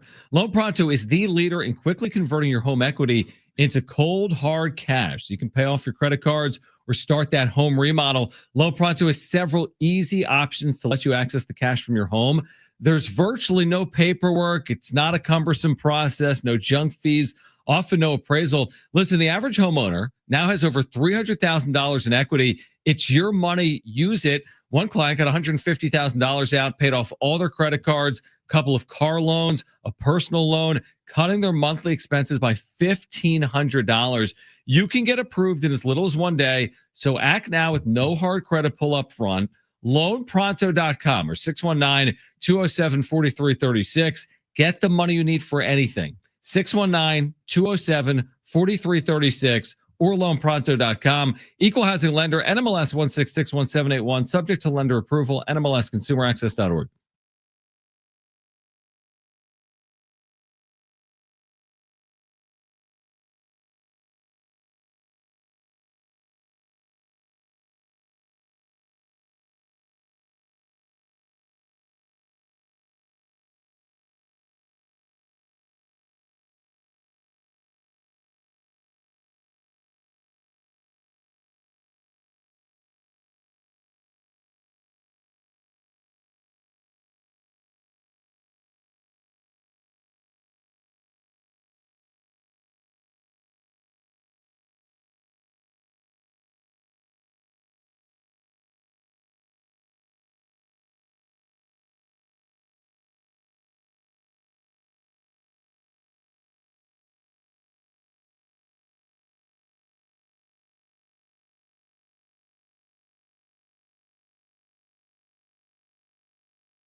This update's brought to you by Rapid Radios. Aztecs and New Mexico. Huge game tonight at Viejas Arena. 8 p.m. tip, 7 p.m. pregame. Listen right here on San Diego Sports 760. Padres Cactus League action today. They lost to the Angels 2-1. Next up, they'll take on, I know, John, it's tough. They'll take on the White Sox tomorrow afternoon. Moving over to WNBA, Diana Taurasi announced today after 20 years that she is retiring. And tonight, Lakers take on the Mavericks. It's the first meeting between Luka and the Mavericks since the big trade. Rapid Radios are instant push-to-talk walkie-talkies offering national LTE coverage and no subscription ever. Perfect for instant contact with an aging parent. For a limited time, go to rapidradios.com and you'll get an extra 60% off and free UPS shipping. Add code radio and get an extra 5% off. He's just kind of buried in there like, oh, yeah, the Padres lost the Angels. I mean, 3 in a row now, the Cactus League play. Just throw it in there. And is there a reason as to why? We'll get into this Vladdy report. This Vladdy report is a free agent. Are the Padres at all a suitor for Vlad Guerrero Jr., who's going to get $400 or $500 million? We'll get into that in a moment. But Kevin Acee, who will join us tomorrow on Jon and Jim. We love Kevin. It'll be great to have Kevin back with us. It's been a day. I know. It's been too long. He writes today in a notebook that Luis Arraez does not prefer playing first base or DH. Yeah, read the quote. It's pretty amazing. He says, listen to this. I need the audio of this. But he says this, I'm not a first baseman. Arise said, I'm not a DH.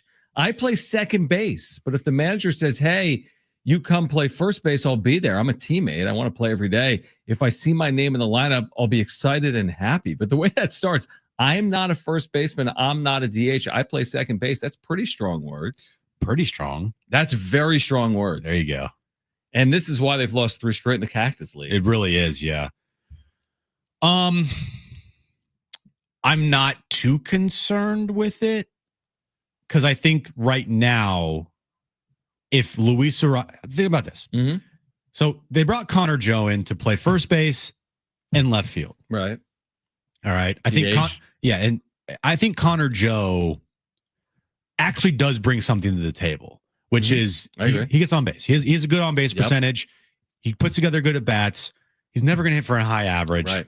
But like, if he could have a 350-ish on base percentage this year, that's great. Mm-hmm. And maybe it turns into their best lineup was with Connor Joe in there at first base. Then you have Luis Arraez as your DH. I don't think Luis Arraez at second base is good because that means you got to put Jake Cronenworth at first, and I think Jake's more comfortable at second. Luis Arraez, doesn't matter where he plays, he's still always going to hit. I think Jake playing first base, you've seen in the past, his numbers dip. So for me, I'm more, doesn't concern me, but I just rather have his bat in the lineup. And I'm sorry, just wherever you get put in there, you get put in there. Here's the other thing. He's not a good defensive player. And he's not exactly. So, and he's more exposed as a middle infielder than he is as a first baseman. Yep. And certainly as a DH. He'll be fine defensively as a DH. He'll be very good on the bench as a DH. But yeah, I mean, he's not a good defensive player. No. And I don't think he meant to say it the way I read it. Like, I don't think he's trying to say it like controversially. Because he went on to say, all my years I play second base, but I know we have Crony and he can play anywhere. We have a lot of infielders here. I mean, Luis Arraez is not going to play a lot of second base for the Padres. I mean, maybe he'll get in at second base, but he's not going to play a lot of second base for the Padres. I'm with you. His true tool is getting on base with the bat. Like that's his true value. And he provides a ton of value, in our opinion, doing that. We saw it firsthand for 4 months last year, even with like a bulky thumb, which we think has been completely resolved and he's fully healthy. Just, if you DH all year, I'm fine with that. Truthfully. Me too. Me too. Unless you do have some moments. He's going to play first base. Of course he will. He will play first base. I thought he was good at first base. Defensively, I thought he was fine. I thought he was acceptable. Yeah. And I'm sure the thumb was an issue.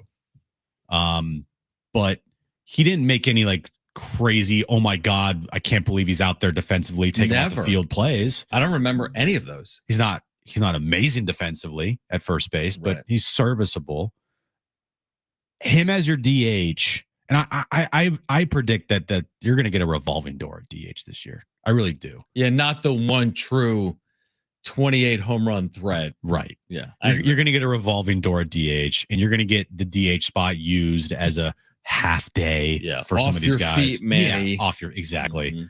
And then you'll see like Eggy at third or whoever, right? But for me, I just want to see a healthy Luis Arraez. I want to see a guy that we saw when the Padres first acquired him last year. And for me, if you get that for a majority of the season, hell yeah, sign me up. Because when this guy's healthy and when this guy isn't dealing with a ligament issue in his thumb, dude's one of the best hitters in baseball. And I'm just envisioning putting a guy that hits 330 at the top of your lineup every day. That's healthy.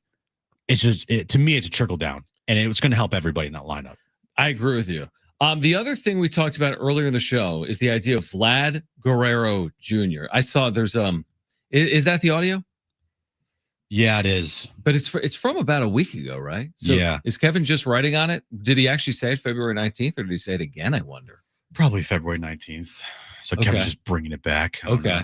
Do we want to play that audio? No, we're good. Okay, we're good. Vlad Guerrero, there's a report from like a betting site in terms of shortest odds to land Vlad Guerrero Jr. when he hits free agency, which he's expected to do because he's not returning to Toronto. This is only a year away. It's at the end of 2025 as a free agent. Now, the Padres have the third shortest odds on this list. I still don't see it as at all realistic. I just don't, to be completely truthful. Now, they're going to have a ton of money coming off the books. We talked about it earlier, whether it's Arise, King, Cease, Hosmer. There's other dollars in there as well. I mean, you're talking tens of millions coming off the books potentially for 2026, but I don't see it. The new ownership, the dispute, the fact that they haven't spent this offseason, you're going to take all this money off the books and give a $500 million. We could talk about it, and we have, and we didn't write that they have the third shortest odds to land him. But if the Padres land Vlad Guerrero Jr., that would be among the most shocking things that's possible to me. I didn't come up with the narrative. I agree. No, I know. I didn't do it.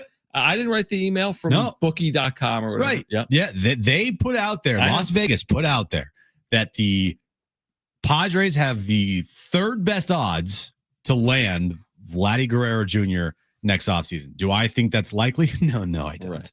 Do I think that they're going to even speak to Vladdy? No, I don't. Do I think that they're going to, in the near future, sign anybody to a long-term contract of Vladdy's stature? No chance do I think that's going to happen. Dude, Vladdy's going to go down as like a top 4 contract ever. If he puts together another year like he did last year, dude, book it 400 plus.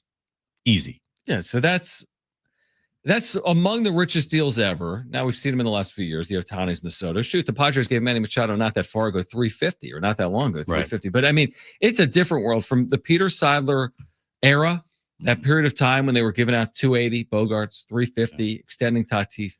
I mean, come on. They're gonna go exceed that this offseason after every signing has been creative all year. Hey, this guy's going to make $1 million. We'll give him $3 million later. Hey, this guy's going to make $4 million. We'll give him $2 million later. And, oh, you know what? Forget that. We'll give out $470. Right. That doesn't make any sense. Now, it is interesting in this.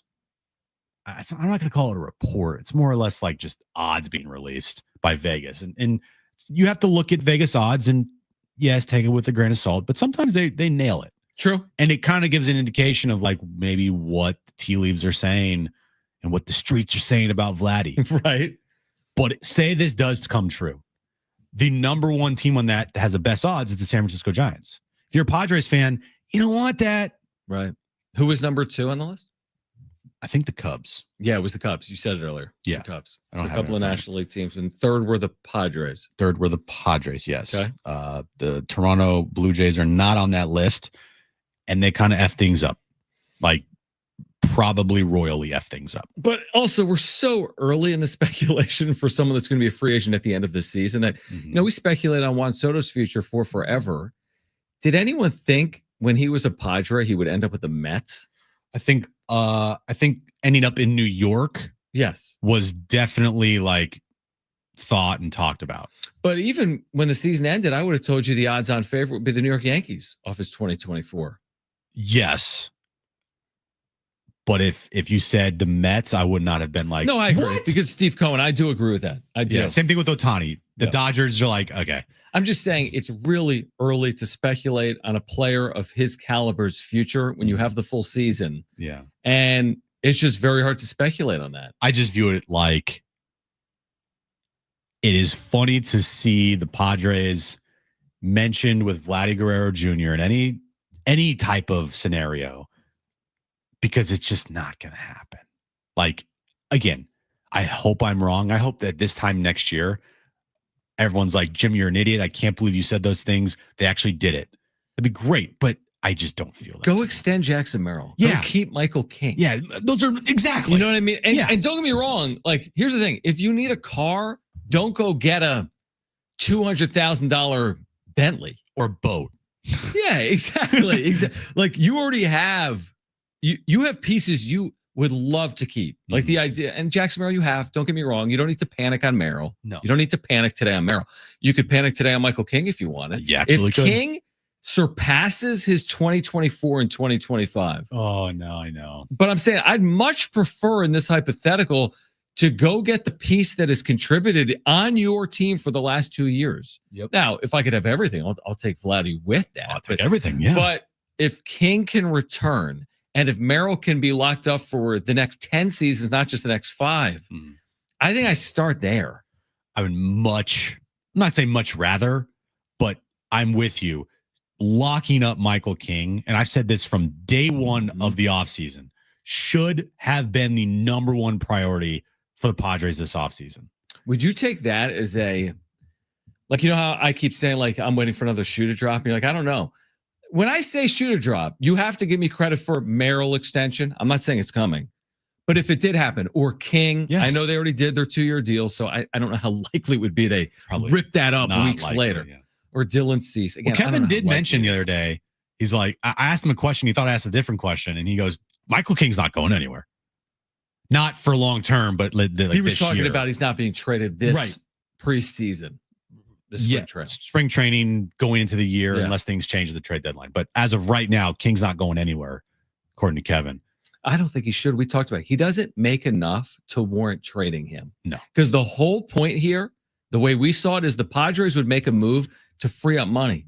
He doesn't even make $8 million, whatever he's owed next year, $7 or $8 million. Doesn't make sense. It makes no sense. I'm just to move him. I would be shocked if a move came where they shed payroll. I really would at this point in time. I thought if that were going to be the case, they would have done it. It would have happened by now, and it would have happened before at least FanFest. Right. And it didn't happen, so I don't think it's going to happen.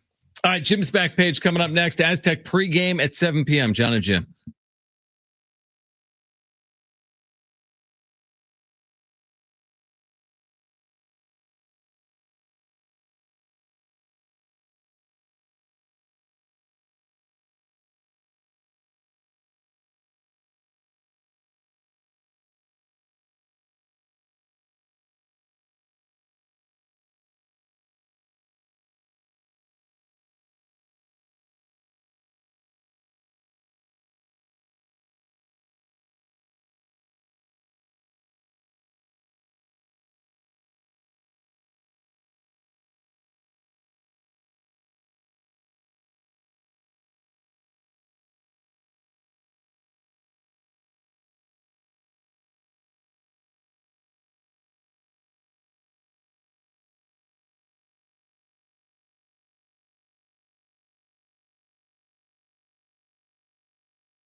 All right, we'll get to Jim's back page momentarily. Aztec pregame at 7, tip-off at 8. Aztecs, New Mexico. Ted Leitner on the call.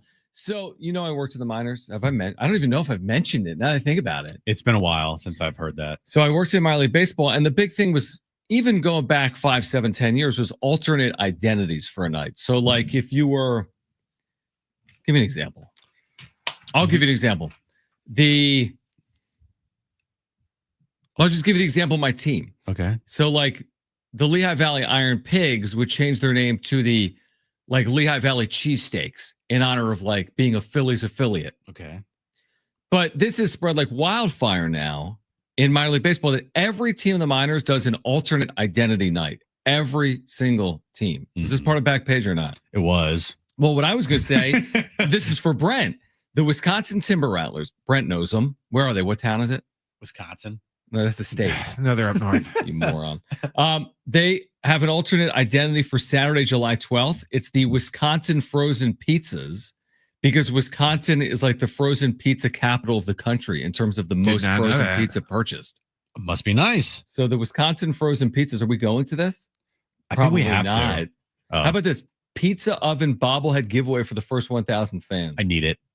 And look at this logo. Oh, they play in Appleton. That's in northern Wisconsin. I need that bobblehead like I legitimately need air to breathe my life. Look at this thing. That is the most amazing freaking bobblehead I've ever seen. It's a oven, pizza oven that bobbles, and it's holding a frozen pizza.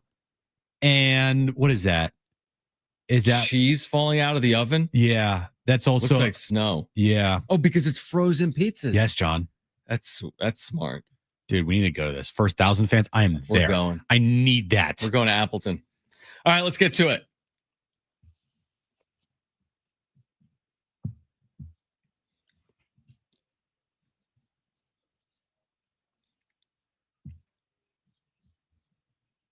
Do you want another minor league team changing their names for a night? All right. So the Fisher Cats. Yeah, New Hampshire Fisher Cats. Yes. Double like Toronto Blue Jays. Yeah. Oh, wait, you worked in minor league baseball? I did.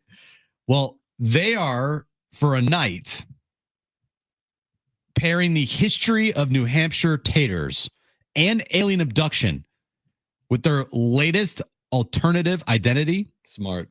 The Space Potatoes. Space Potatoes. Look at the logo. It's a potato. It's a spud holding the baseball bat. Going to outer space. With a ball and then an alien ship abducting the tater. Dude.